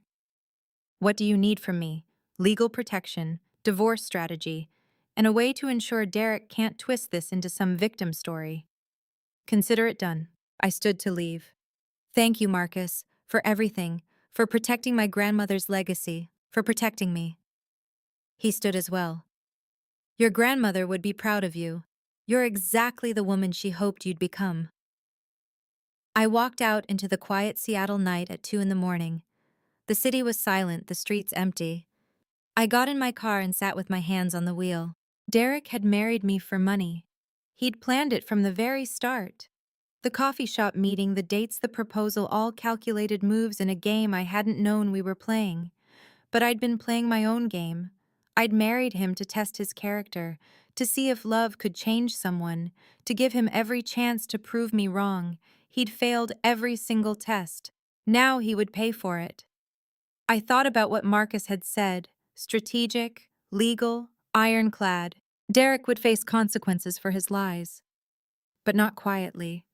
Not hidden away in legal filings no one would ever see, publicly, where everyone could witness exactly who he really was. I smiled as I started the car. Derek thought I had nothing. He was about to discover just how wrong he was. The next morning, I did something I'd been avoiding for 2 years. I went to my real office. Not the small apartment where I worked from my laptop. Not the coffee shops where I took video calls with my background carefully blurred. I went to Apex Marketing Group headquarters. I arrived at 7 p.m. long after most employees had left. The building was a sleek glass tower in South Lake Union, 15 floors, Apex's logo etched in steel above the entrance. I'd chosen the location carefully, far enough from Fremont that Derek would never accidentally pass by.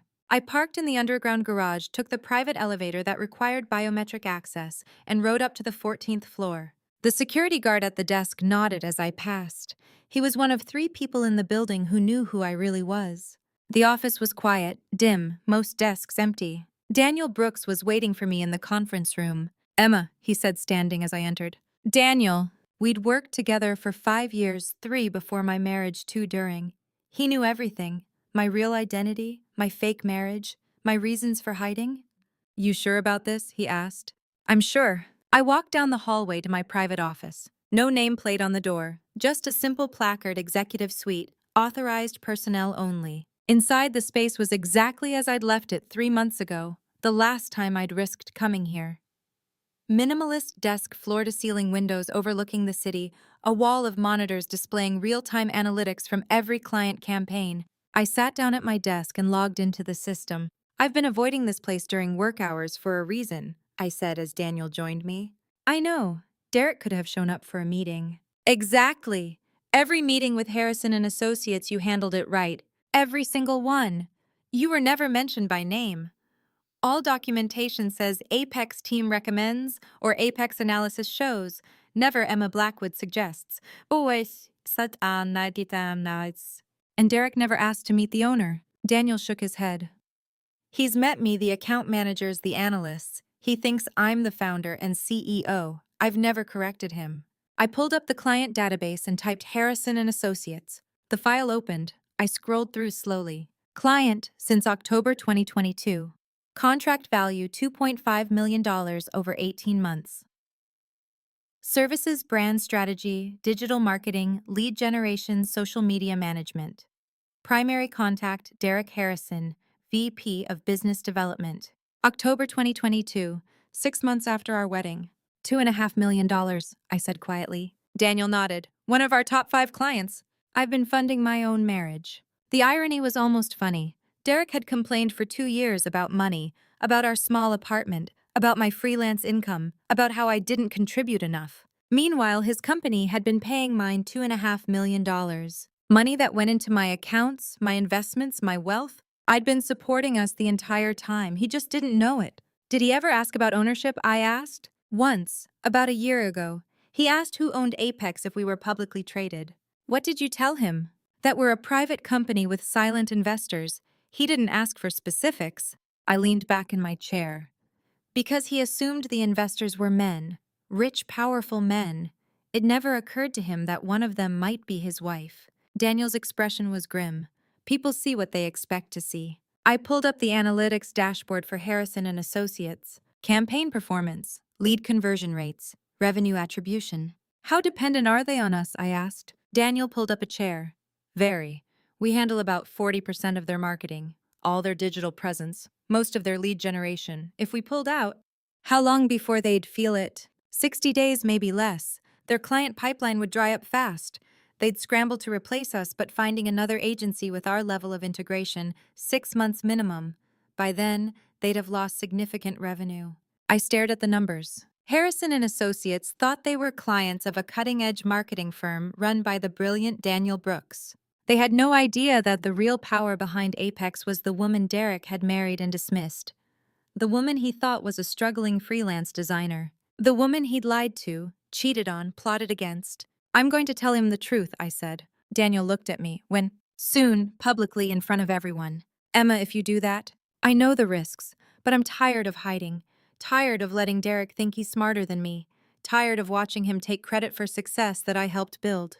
Daniel was quiet for a moment. What's your plan? There's a conference in 4 weeks, the National Real Estate Conference. You're scheduled to give the keynote as Apex's CEO. You want to take my place? Yes. And Derek will be there. Harrison and Associates is a sponsor. Derek will definitely be there. Daniel leaned back, processing. You're going to walk out on that stage in front of 2,000 people and reveal that you're the real CEO of Apex, that Derek's company has been paying you millions, that his wife, the woman he's been calling poor and useless, is actually the one who's been keeping his business afloat. Yes. Emma, that's nuclear. I know. Are you sure? Daniel asked. Once you do this, there's no going back. Your anonymity is gone.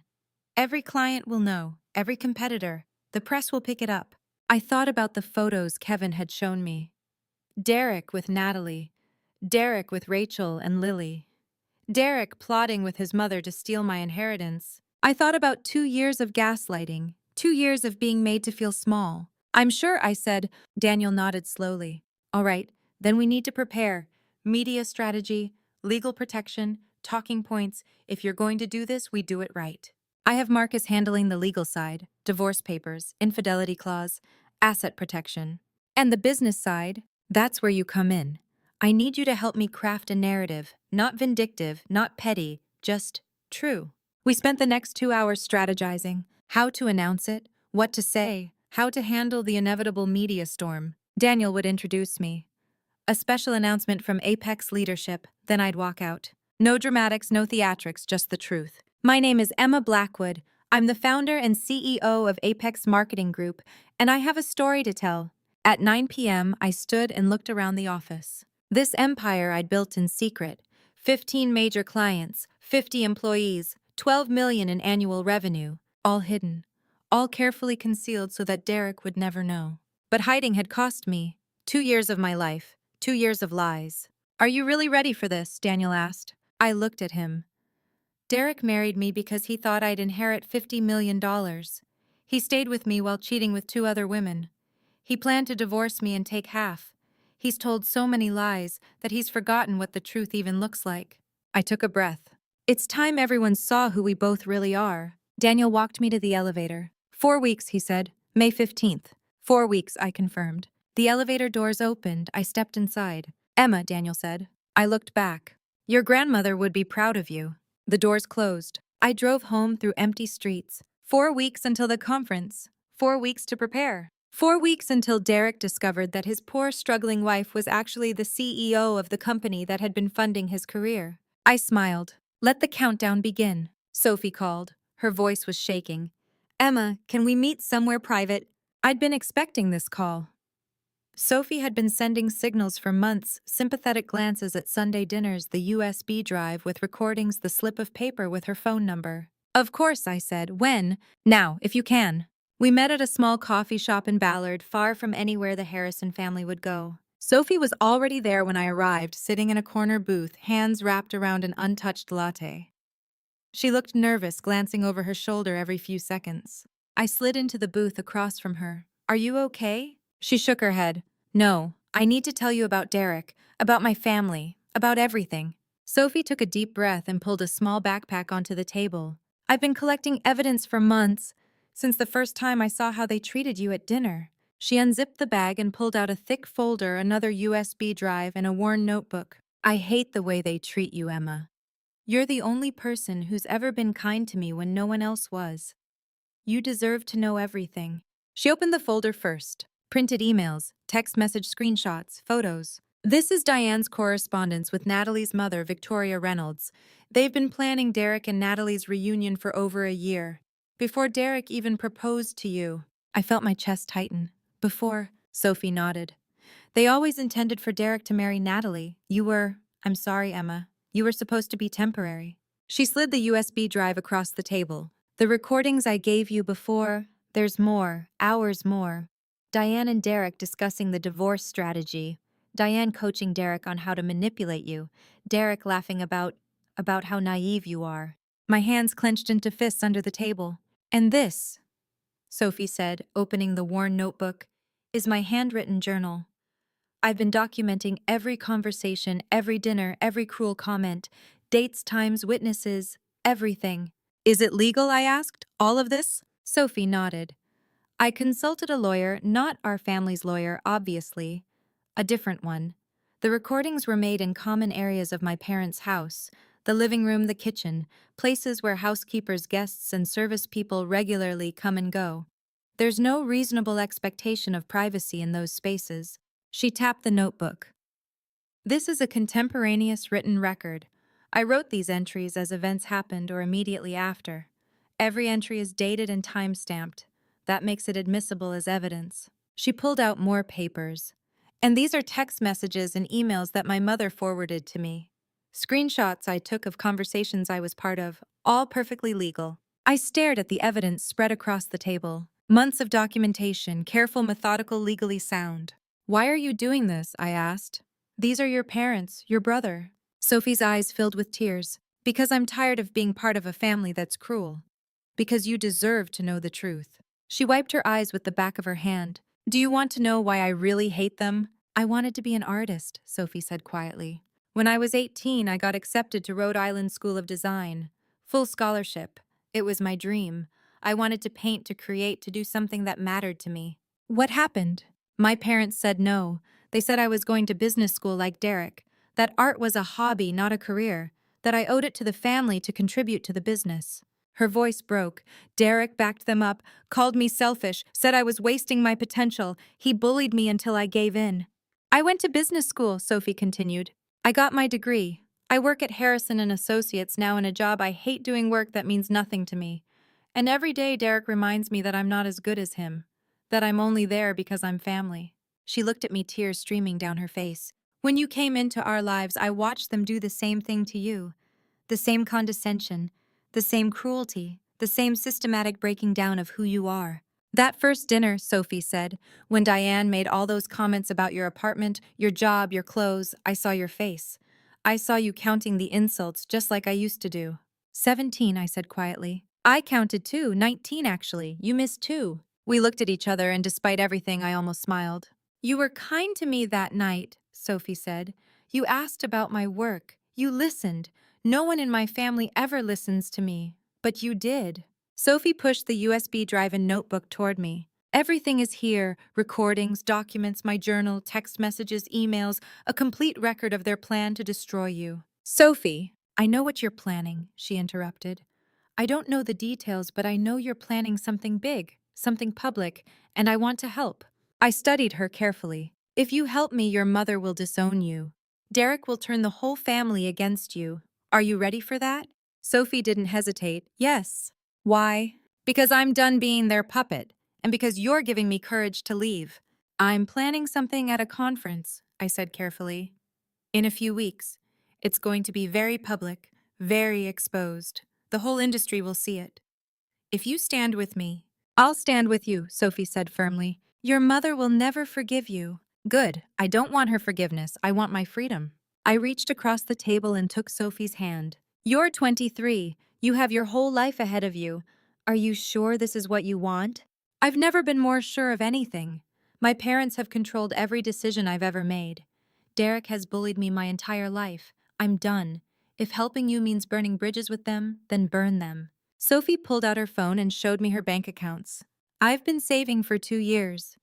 I have enough to live on my own for at least a year. I've been looking at apartments, at art programs, at a life that's mine. Life? She looked at me with fierce determination. You're not the only one who's been planning, Emma. We sat in that coffee shop for another hour. Sophie walked me through every piece of evidence, every recording, every document, every entry in her journal. By the time we finished, I had a complete picture of the Harrison family's conspiracy, and I had an ally inside their walls. Before we left, Sophie hugged me tightly. They underestimated both of us, she whispered. I hugged her back, feeling something I hadn't felt in a long time. Hope. Not just for me, for Sophie too. Two women, both underestimated, both dismissed, both ready to fight back. I watched Sophie walk to her car, the backpack full of evidence now in my possession. I had Kevin's investigation, Marcus's legal strategy, Daniel's business expertise, and now I had Sophie, a member of the Harrison family, willing to stand against them. The pieces were falling into place. 4 weeks until the conference. 4 weeks until Derek Harrison's world came crashing down. And this time I wouldn't be facing him alone. 2 weeks before the conference, I made the hardest call of all. I sat in my car outside a Portland grocery store, phone in hand, staring at Rachel Moore's number. Kevin had given it to me weeks ago, but I'd been putting this moment off. There was no easy way to do this. I dialed. The phone rang 3 times before she answered. Hello? Her voice was soft, cautious. She didn't recognize the number. Rachel Moore. Yes, who is this? I took a deep breath. My name is Emma. Emma Blackwood. I'm Derek Harrison's wife. Silence. Complete shocked silence. That's not possible, Rachel said finally, her voice shaking. Derek is divorced, he told me. We're still married, I said gently. I'm looking at our marriage certificate right now. March 2022. We've never filed for divorce. I heard her breath catch, then a sound that might have been a sob. Rachel, I know this is shocking, but we need to talk. Can we meet? I promise you I'm not angry with you. You're a victim in this too. I don't understand, Rachel whispered. He said his ex-wife was trying to take everything, that there was a custody battle. There is no custody battle. There are no other children. Derek lied to you about everything. Another long silence. Where are you? She asked. Portland, I drove down today. You came all this way. Yes, because you deserve to know the truth. And because I need your help. We met at her house, a small rental in a quiet neighborhood. Rachel opened the door, holding Lily on her hip. The toddler was exactly as Kevin's photos had shown: dark curls, bright eyes, completely innocent. My chest ached looking at her. Come in, Rachel said quietly. We sat in her living room while Lily played with blocks on the floor. Rachel looked exhausted. Dark circles under her eyes, hair pulled back in a messy ponytail. She'd been crying. Tell me everything, she said. So I did.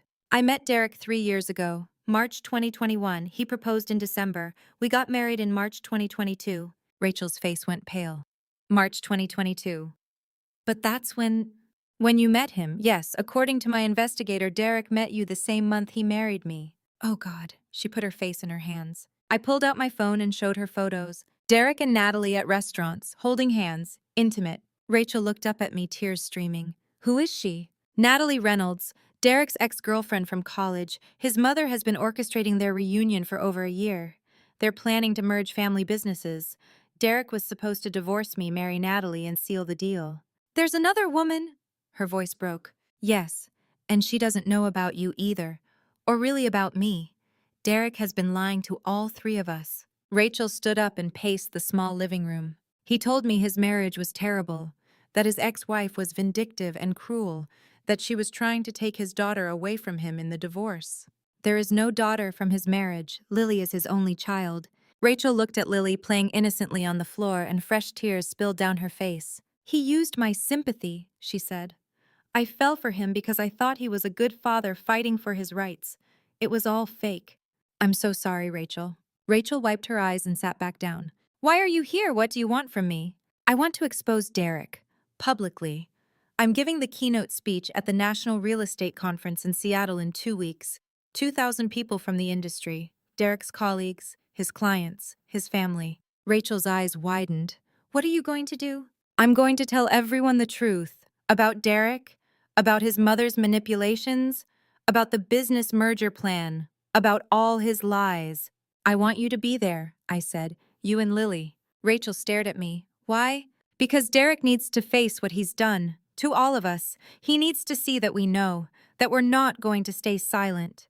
I don't know if I can. You don't have to speak. You don't have to do anything except be there. Show him that you know the truth. Rachel looked at Lily, then back at me. What will happen to him? He'll lose everything. His reputation, his business relationships, possibly his job. And legally, because of our prenuptial agreement's infidelity clause, he gets nothing from our divorce. 0. Good, Rachel said quietly. He deserves it. Will you come? I asked. Rachel was quiet for a long moment. Then she nodded. Yes, he needs to face this, to face all of us. I reached out and squeezed her hand. Thank you. The next week was a blur of intense preparation. Daniel secured the keynote slot officially. You're confirmed as speaker. Emma Blackwood, founder and CEO of Apex Marketing Group. They have no idea what's coming. I met with Marcus in his office. Legally, you're completely protected. Everything you're planning to say is documented truth, provable. They can't sue you for defamation if it's all true. And Rachel, as long as she's simply present and doesn't make false statements, she's protected too. I called Daniel from my apartment. I need backstage credentials and a security escort for Rachel Moore and her daughter. As keynote speaker, you have authority to approve special guests. I can arrange that. Register her under special witness testimony. VIP level credentials. Yes, and assign a security officer, someone discreet.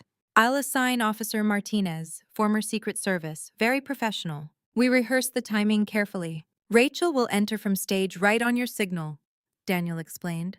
She'll wait backstage with Martinez. Lily is pre-approved on the guest list as a minor accompanying an invited witness. If Derek tries to approach her, Martinez will handle it. Rachel is under your protection as an invited speaker participant.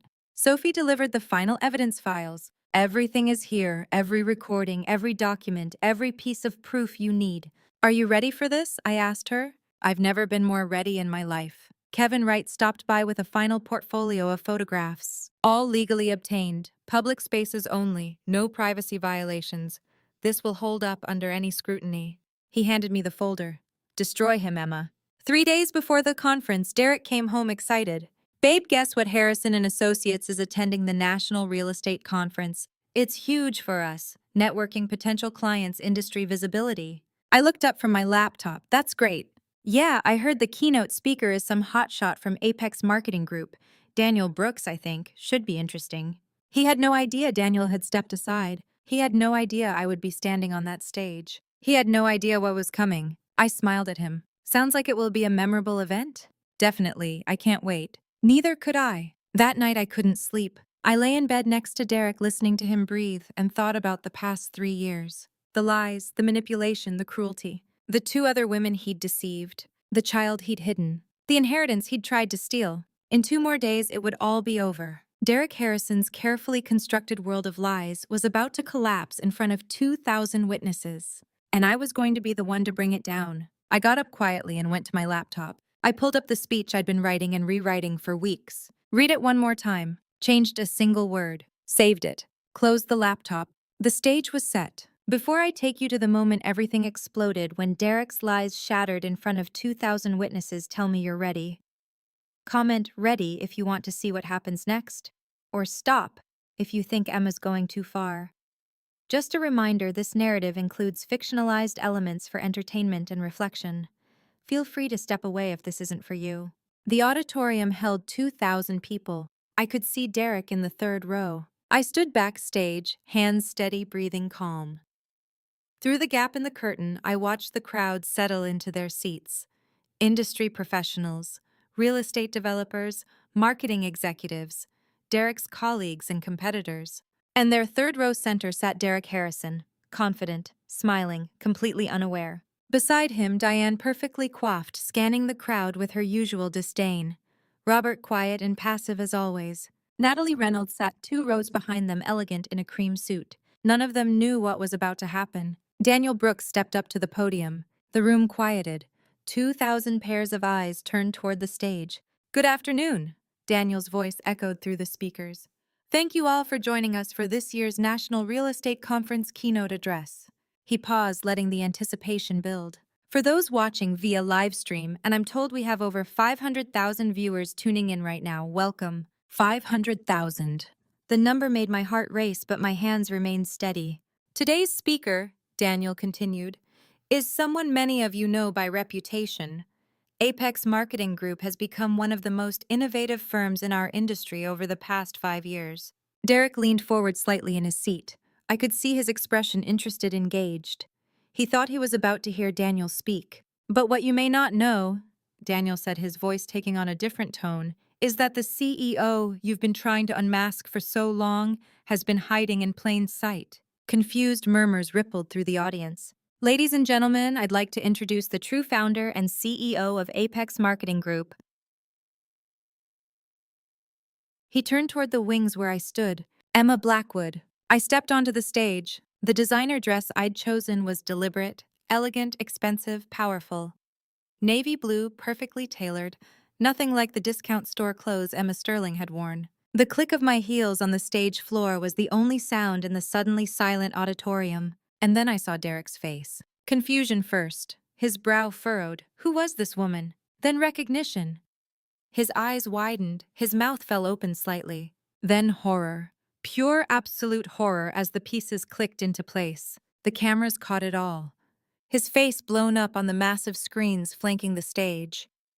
2,000 people watching his world collapse in real time. 500,000 more watching online. I reached the podium and gripped its edges. "Good afternoon," I said, my voice steady and clear. "Many of you in this room know me as Emma Sterling, the wife of Derek Harrison, 5th P of Business Development at Harrison and Associates." I raised my hand and pointed directly at Derek. A spotlight swung across the auditorium and landed on him like a searchlight. He flinched, shielding his eyes, half rising from his seat. "But that," I said calmly, "is not my real name." Behind me, the enormous screen blazed to life. "Emma Blackwood, founder and CEO, Apex Marketing Group, established 2019.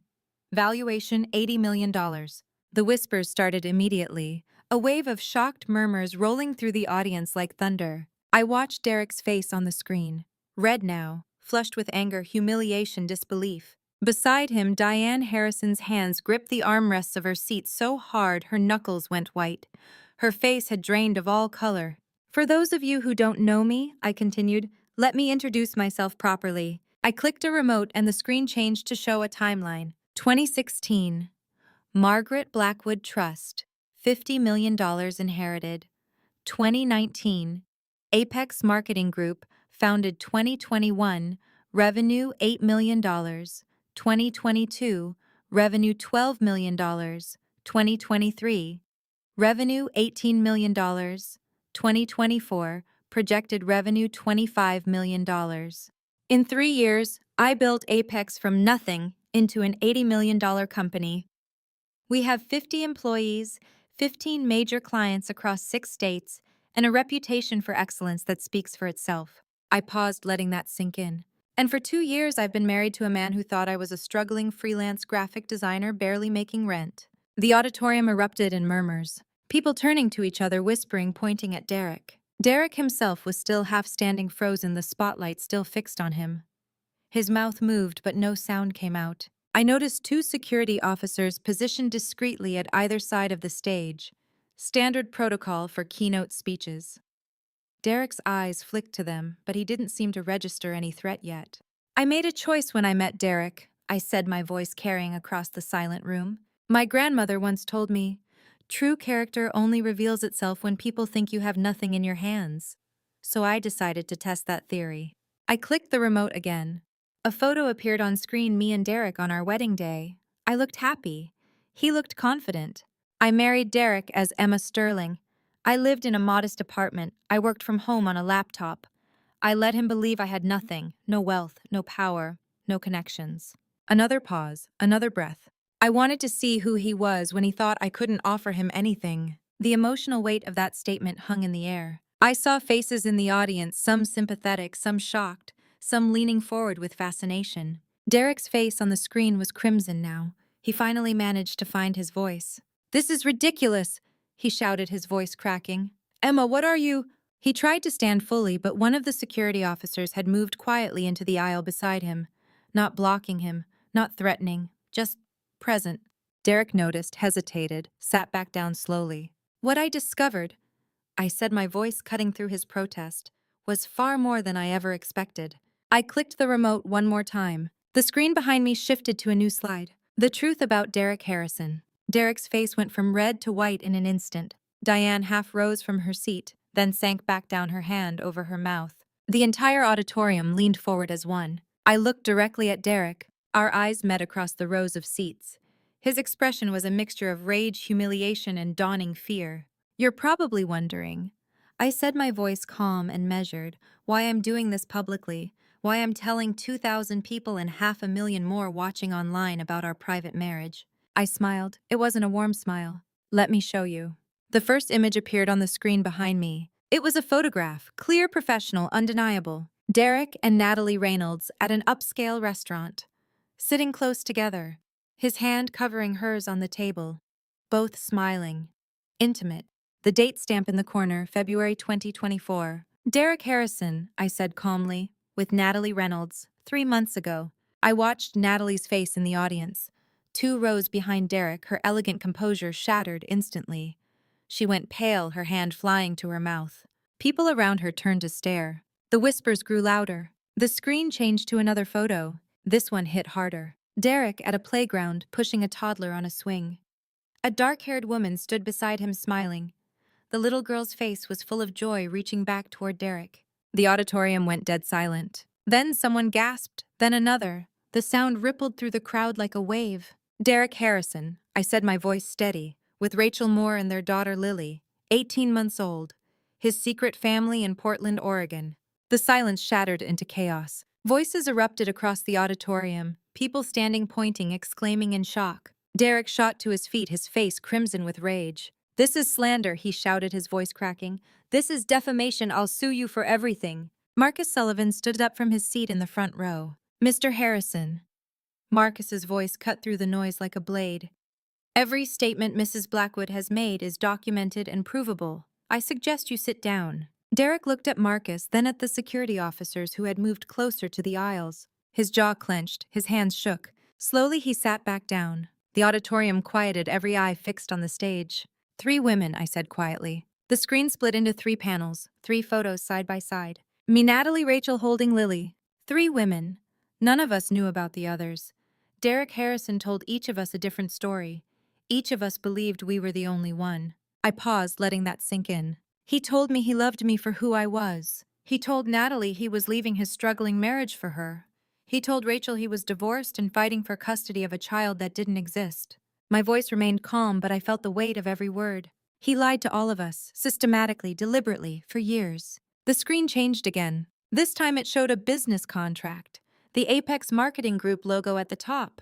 Harrison and Associates listed as the client. But Derek's lies weren't just personal, I continued. They were professional too. I clicked the remote. Financial records appeared, payment schedules, invoices, total payments to Apex Marketing Group, $2,500,000. Contract period, October 2022 to present services, brand strategy, digital marketing, lead generation. For the past 18 months, I said Harrison and Associates has been a client of Apex Marketing Group. I let that statement hang in the air for a moment. My company, my strategy, my team. A few scattered laughs broke out in the audience despite the gravity of the situation. The absurdity of it was undeniable. Derek paid my company $2.5 million while complaining to me every single day that we couldn't afford a better apartment, that I didn't contribute enough financially to our household. More laughter now, louder, tinged with disbelief and schadenfreude. I have been funding my own marriage, I said, and now I'm funding my own divorce. The laughter died down as the screen changed once more. This image was more damning. A private investigator's report, pages of typed text, photos of me, my grandmother, my family home. The header read, Background Investigation, Emma Sterling Subject, Blackwood Family Associates, dated 6 months before Derek proposed to me. You might be wondering, I said, why Derek married me in the first place. I clicked to the next slide, a highlighted section of the report. Margaret Blackwood Trust Fund, estimated $50 million. Beneficiary, Emma Blackwood granddaughter. Distribution age 30 conditional on marital status. Derek hired a private investigator before he proposed. He discovered that I was set to inherit $50 million when I turned 30, but only if I was married. Gasps and murmurs spread through the crowd. He thought he could marry me, wait for me to receive the inheritance, then divorce me and claim half of everything. The screen shifted to legal documents. The prenuptial agreement Marcus had drafted. Pages and pages of carefully crafted legal language. What Derek didn't know, I said, is that I had protection. A prenuptial agreement drafted by one of the best estate lawyers in Seattle. I clicked to a highlighted section, Waiver of Claims.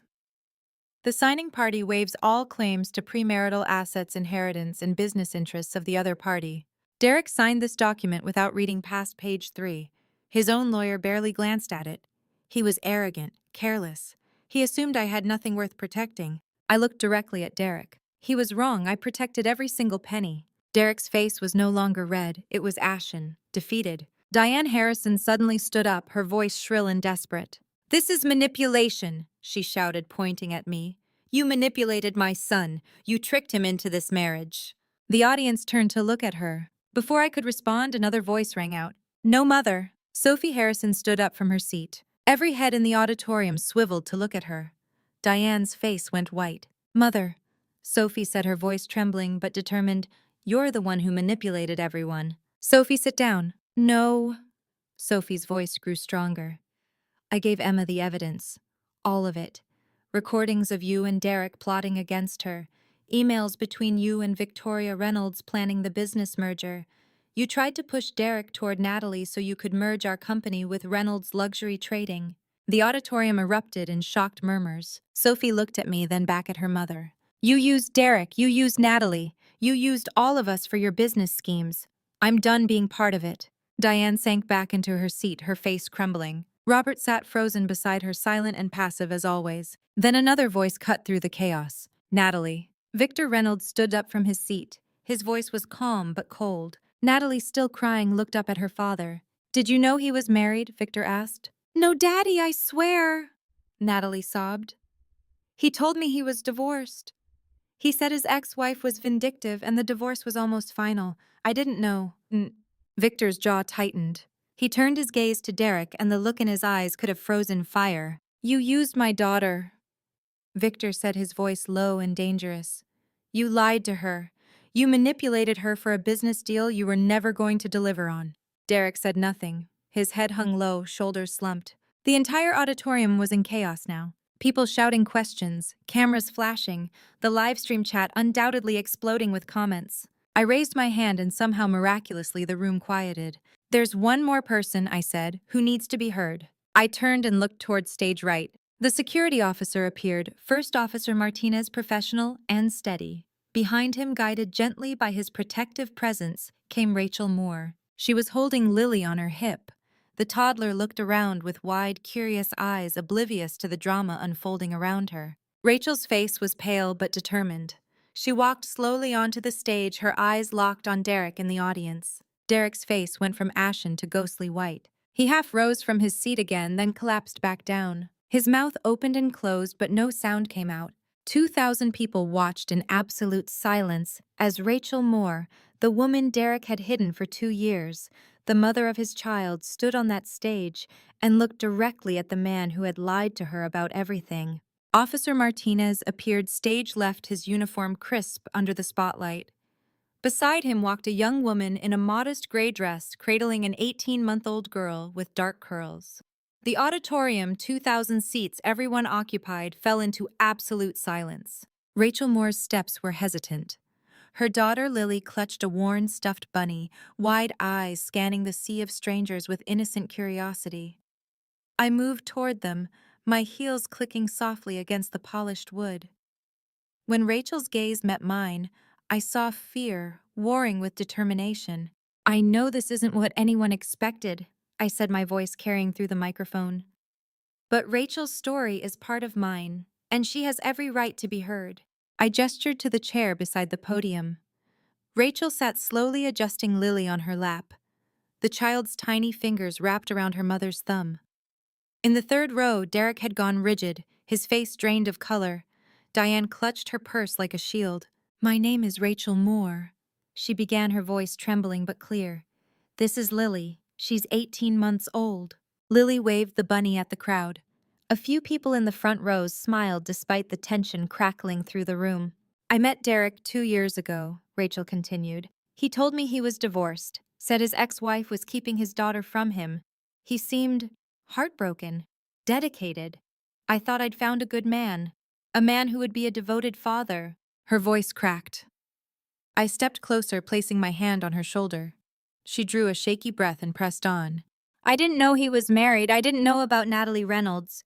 Rachel's eyes found Derek across the distance. "Was any of it real? Did you ever tell me a single true thing?" Derek said nothing. His head dropped forward, shoulders curling inward. Beside him, Diane's mouth opened and closed soundlessly.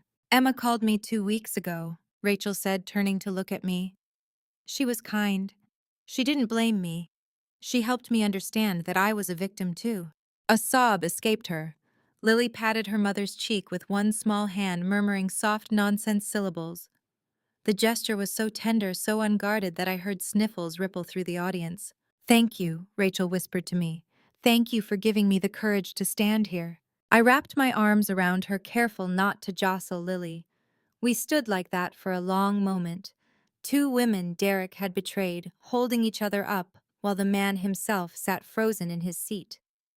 When I pulled back, my own cheeks were wet. I returned to the microphone. "3 women," I said quietly. "All deceived, all manipulated, all judged for not being enough." I looked directly into the camera mounted at the back of the room.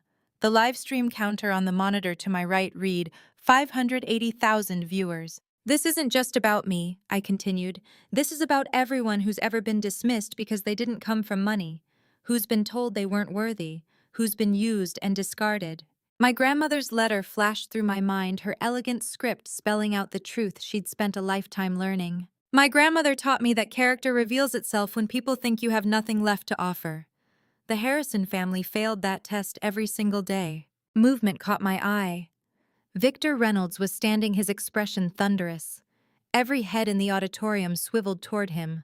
"Mr. Harrison," Victor's voice boomed, "the contract between your company and Reynolds Luxury Trading is terminated, effective immediately." A wave of whispers surged through the crowd. Derek's head snapped up, eyes wide with panic. "We don't do business with liars," Victor declared. He turned to his daughter, who sat pale and stricken 3 rows behind Derek. "Natalie, you did nothing wrong. He lied to you too. Come on, we're leaving." Natalie rose on unsteady legs. As she passed Rachel, their eyes met. Natalie's mouth formed the words, "I'm sorry." Rachel nodded slowly, fresh tears spilling down her face. The Reynolds family's departure triggered a cascade. Marcus Carter, CEO of Summit Properties, stood and buttoned his suit jacket. "Harrison and Associates no longer represents my interests." He walked out without a backward glance. Linda Foster from Cascade Development followed. Then James Clark from Pacific Northwest Realty. One by one, Derek's clients and partners rose from their seats and left the auditorium. Their footsteps echoed in the stunned silence. Derek twisted in his seat, watching his professional life disintegrate in real time. Diane had shrunk into herself, her carefully constructed facade crumbling. Sophie remained seated, her hands folded in her lap, her expression unreadable. I waited until the exodus slowed. Then I removed my wedding ring, the platinum band Derek had slipped onto my finger in Marcus Sullivan's law office 3 years ago. I set it gently on the podium. "I'll file for divorce tomorrow," I said. "I don't want revenge. I want Derek and his family to understand that people aren't things to be thrown away when they stop serving a purpose." I looked at Rachel, still holding Lily close. "I want them to know that every lie has consequences. Every manipulation leaves scars, and eventually the truth finds the light." My voice softened. "I'm done being Emma Sterling, the quiet wife who didn't matter. My name is Emma Blackwood. And finally, after 3 long years, I'm free." Applause erupted. It started in scattered pockets, then swelled into a roar that filled every corner of the auditorium. People rose to their feet. The sound crashed over me like a wave validation support solidarity. I glanced at Rachel. She was crying again, but smiling through her tears. Lily clapped her tiny hands together, delighted by the noise. Officer Martinez stepped forward to escort them backstage, his presence a shield against any potential chaos. I took one last look at Derek. He sat alone in the third row, surrounded by empty seats. His mother had fled. I'd spotted her slipping toward the exit during Victor's announcement. The man who'd judged me for my modest apartment, who'd complained about my income, who'd hidden me from his world while parading his lies to everyone who mattered to him. That man was utterly devastatingly alone. The livestream counter read 580,147 viewers. More than 500,000 people had watched the Harrison empire collapse in real time. They'd seen Derek's mask torn away. They'd witnessed the consequences of treating people like commodities. I walked off the stage to standing ovation. Behind me, Derek sat motionless, a statue of defeat in an auditorium full of judgment. The echo of applause followed me into the wings where Daniel waited with a bottle of water and a fierce, proud grin. "You did it," he said simply. I took the water, my hands finally beginning to shake with the adrenaline crash. "No," I replied. "We did it, all of us." Rachel emerged from the security corridor, Lily drowsing on her shoulder. Sophie appeared from the audience, her face wet with tears. She pulled me into a tight embrace. "I'm so proud of you," she whispered. The four of us stood there, Emma, Rachel, Sophie, and sleeping Lily, while the applause continued beyond the curtain. We'd walked through fire and come out whole. Not unscathed, but whole. And somewhere in that auditorium, Derek Harrison was learning what it meant to have nothing left. The aftermath. 48 hours later. The conference ended, but the aftershocks were just beginning, evening day 1. I stepped through the auditorium's rear exit into a wall of camera flashes. Reporters surged forward, microphones thrust toward my face like weapons. Questions overlapped into meaningless noise. "Emma, how long have you planned this? Do you regret exposing your husband publicly? What's next for Apex Marketing Group?" Marcus Sullivan's hand closed around my elbow, steering me toward the waiting car. I stopped at the edge of the crowd and turned back. "Watch the video," I said clearly. "I have nothing more to add." The car door closed, muffling the chaos. Marcus slid in beside me, already checking his phone. "It's everywhere," he said quietly. "Every major news outlet. Twitter's on fire. The video's been viewed 1.2 million times in the last 3 hours." I leaned my head against the cool window glass. Somewhere in the city, Derek was watching those same numbers climb. Somewhere Diane was realizing she'd lost control of the narrative she'd spent decades crafting. "The hotel?" Marcus asked. "Yes." I couldn't go back to the apartment Derek and I had shared. Not yet. Maybe not ever. My phone buzzed incessantly in my purse. I pulled it out long enough to block Derek's number, then powered it down completely. Let him sit in the silence he'd created. At the hotel, Marcus walked me to my room and waited while I checked every corner, a precaution that felt ridiculous and necessary in equal measure. "Get some rest," he said. "Tomorrow starts the legal work." I didn't rest. I sat by the window watching Seattle's lights blur into constellations, wondering if my grandmother would have approved of the devastation I'd unleashed. I thought she would. She'd taught me that truth was a blade. It cut clean, but it cut deep. Somewhere across the city, Diane Harrison's phone rang. I'd never hear that conversation, but I knew it happened. I could picture her perfectly manicured nails gripping the phone, her voice sharp with panic. Fix this, Derek, do something. But there was nothing left to fix. The video had 1.8 million views by midnight. Day 2. Victor Reynolds called a press conference at 10 a.m. I watched the live stream from my hotel room, coffee cooling in my hands. Victor stood before a wall of microphones, his silver hair immaculate, his expression granite. Natalie sat beside him, pale but composed. Reynolds Luxury Trading has terminated all contracts with Harrison and Associates, Victor announced. Projected revenue loss to our company approximately $30 million. We're prepared to absorb that cost. A reporter shouted a question about the financial impact. Victor's jaw tightened. We will not do business with liars. Character matters more than convenience. My company was built on integrity. I won't compromise that for any amount of money. Another voice cut through. Mr. Reynolds, what about your daughter's relationship with Derek Harrison? Victor's hand moved to Natalie's shoulder. My daughter is a victim. Derek Harrison lied about his marital status.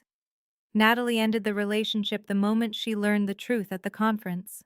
Natalie leaned toward her own microphone. I was deceived, she said softly. I would never have entered a relationship with a married man. I hope Emma and Rachel can forgive me for my ignorance. I set down my coffee cup. Natalie's words were careful, practiced, but beneath the polish I heard genuine remorse. Across town, the Harrison and Associates office descended into chaos. I knew this because Daniel called me at noon with an update. Their phones haven't stopped ringing, he reported. Clients are canceling left and right. Summit Properties pulled out. Cascade Development sent a termination letter. Even the small accounts are running. How bad? Without Reynolds, they're looking at a 40% revenue loss. Minimum. I walked to the hotel window, phone pressed to my ear. Below, Seattle moved through its ordinary Tuesday people, grabbing lunch, hailing cabs, living lives untouched by the Harrison Empire's collapse. There's more, Daniel continued.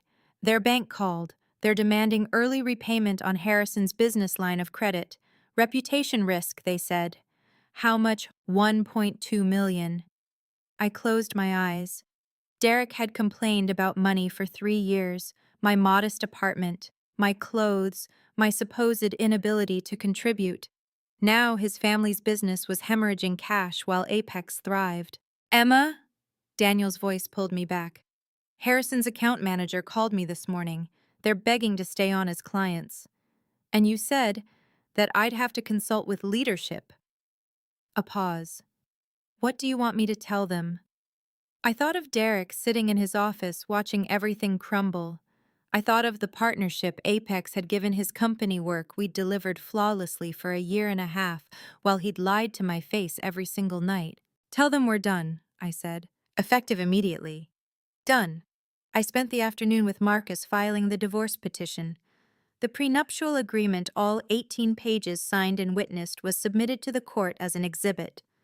Marcus had drafted it to be bulletproof, and Derek had signed it without reading past page 3.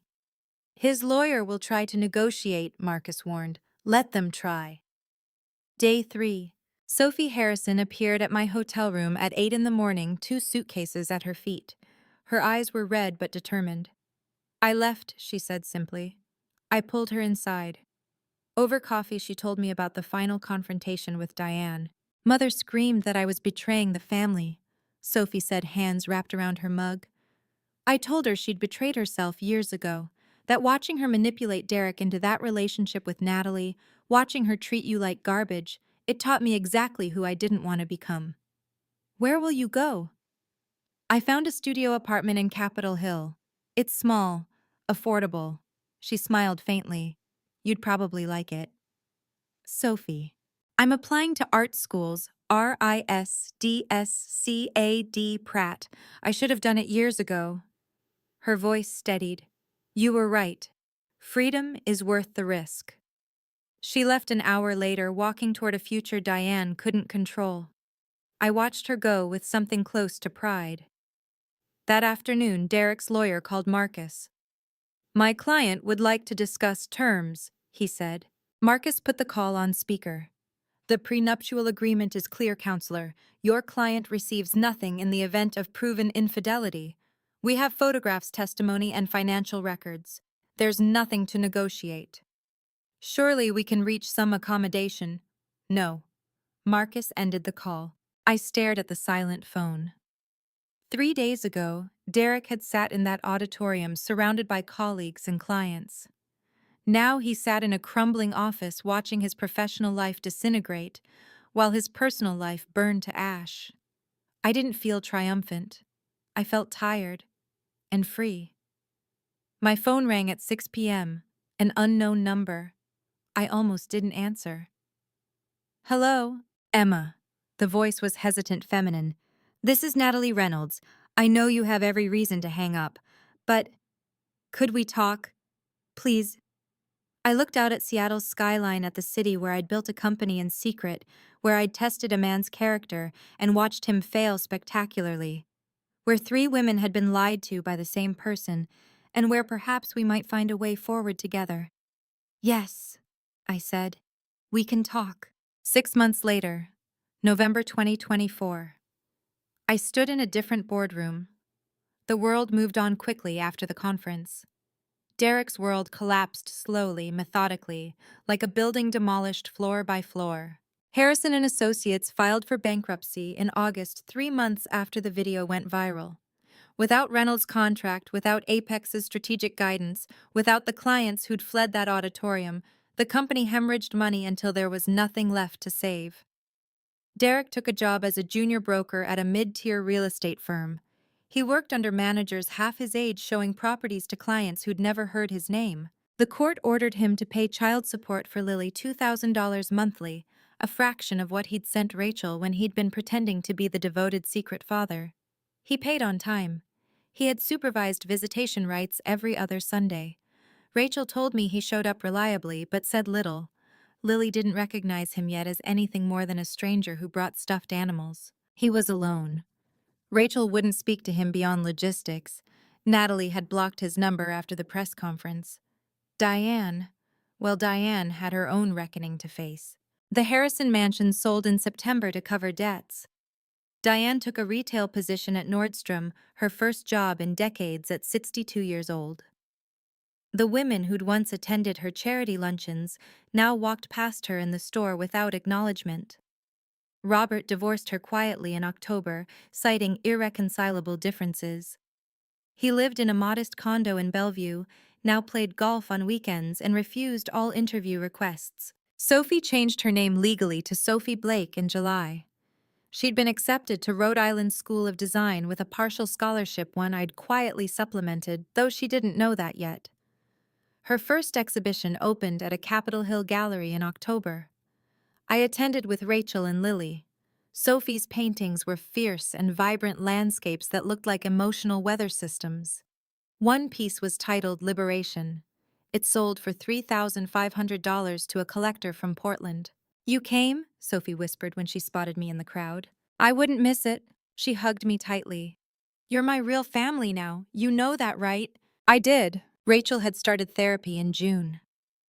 Processing the betrayal took time. She'd spent 2 years building a life with a man who'd lied about every fundamental detail of his existence. But she was healing. Through Emma's business connections, she'd found work at a marketing firm in Portland with better pay and flexible hours. Lily attended an excellent daycare 3 blocks from Rachel's apartment. They were building something stable, something Derek couldn't touch. I don't hate him anymore, Rachel told me over coffee in October. I just don't think about him much. He's Lily's father biologically, but he's not part of our story anymore. That I thought was the healthiest possible outcome. The memory of our first conversation still felt surreal. 3 days after the conference, I'd met Natalie at a quiet cafe near Green Lake. She'd arrived early, hands twisted together, eyes shadowed. I'm so sorry, she'd said immediately. I didn't know. Derek told me you two had divorced amicably, that you'd moved on. I would never. I know you wouldn't. I'd meant it. Natalie had been used as thoroughly as Rachel and I had.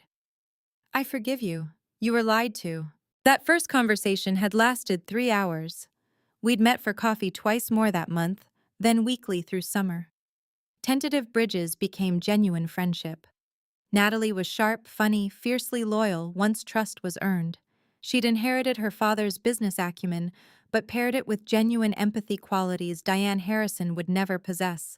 In September, Victor Reynolds had invited me to lunch. "I have a proposal," he'd said.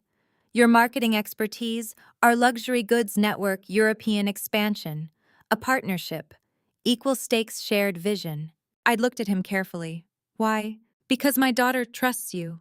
Because I watched you dismantle a liar with nothing but truth. Because you're exactly the kind of partner I want." I'd agreed before dessert arrived. Now in November, we stood together before another wall of cameras. But this time the story was different. The press conference room buzzed with anticipation.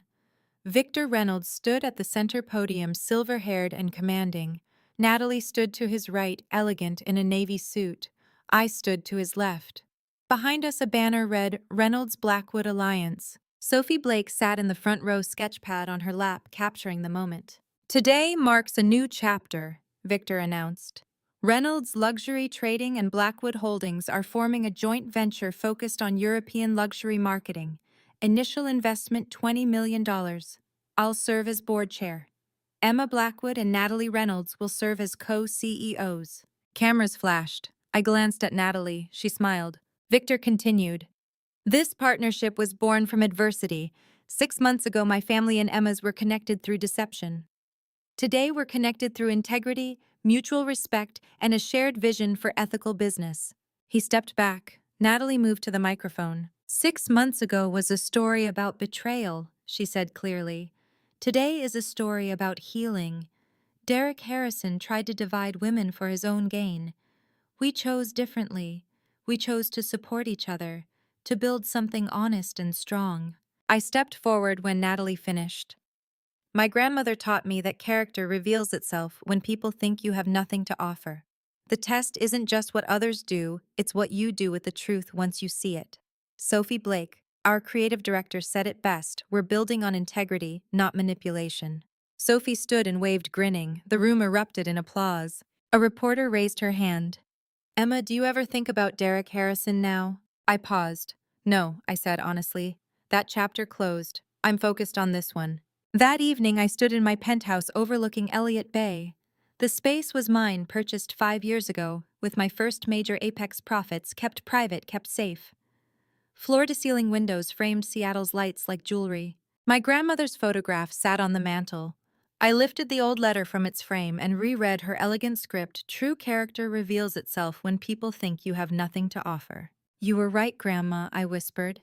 "Now I know who I am." My phone buzzed. "Marcus divorce finalized. Signed, sealed, officially over." I typed back, "Good. I'm ready to move forward." 1 year after the conference, Reynolds Blackwood reported $50 million in first-year revenue. Natalie and I traveled to Paris, Milan, and London, building partnerships that would have been impossible alone. We laughed over wine in bistros, strategized in hotel lobbies, and built something neither Derek nor Diane could have imagined. Sophie's second exhibition sold out. She was designing promotional materials for our European launch, her art finally serving her own vision, not her mother's social ambitions. Rachel sent photos of Lily's second birthday party. The little girl was thriving, bright-eyed and confident. Derek appeared in supervised visits every other week.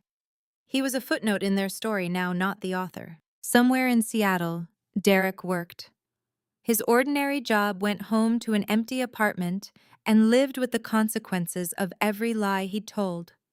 Diane restocked shelves and endured the cold shoulders of women who'd once envied her. I didn't gloat, I didn't need to. My grandmother had taught me to test character. Derek failed. But the real test was mine. Would I become bitter, cruel like them? I'd chosen differently. Chosen truth. Chosen justice. Chosen to build something beautiful with the women Derek had tried to destroy. That was the real victory. I thought back to that March evening in 2021, 4 years ago now, when Derek had smiled at me across a coffee shop table, thinking he knew exactly who I was. Thinking he could control the narrative. I'd agreed to that first date. He thought he knew who I was. He knew nothing at all. Looking back now, I see how this journey tested everything I believed about justice, forgiveness, and faith. My grandmother once told me that God doesn't waste our pain, He uses it to reveal truth. She was right. Every lie Derek told, every manipulation from Diane, every moment of humiliation, they all led me here standing in my truth. Some call this family drama revenge.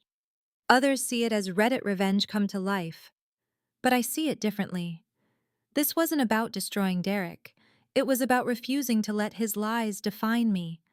Family drama revenge shouldn't consume you. Reddit revenge stories often glorify cruelty. I chose something harder. I chose integrity. Don't be like me in one way. Don't wait 3 years to honor your worth. Don't test people who've already shown you their character. Trust your instincts earlier. But do be like me in this: when you discover the truth, don't let bitterness win. Build something better instead. My personal belief: revenge that destroys you isn't victory. Real family drama. Revenge is living well, building honestly, and lifting up those who were hurt alongside you. Real Reddit revenge isn't viral videos, it's quiet strength, legal protection, and choosing grace without being a doormat. God didn't give me this story to make me cruel. He gave it to teach me that truth spoken with courage is more powerful than any lie. If this story resonated with you, I'd love to hear your thoughts in the comments below. Have you faced similar betrayals? How did you choose to respond? Please share your perspective, and if you found value in this journey, consider subscribing to the channel for more stories about resilience, justice, and healing. Thank you so much for staying with me until the end. Disclaimer: the stories shared on this channel contain fictionalized elements created for educational and reflective purposes. If this content isn't right for you, please feel free to explore other videos that better suit your preferences. Your well-being matters most.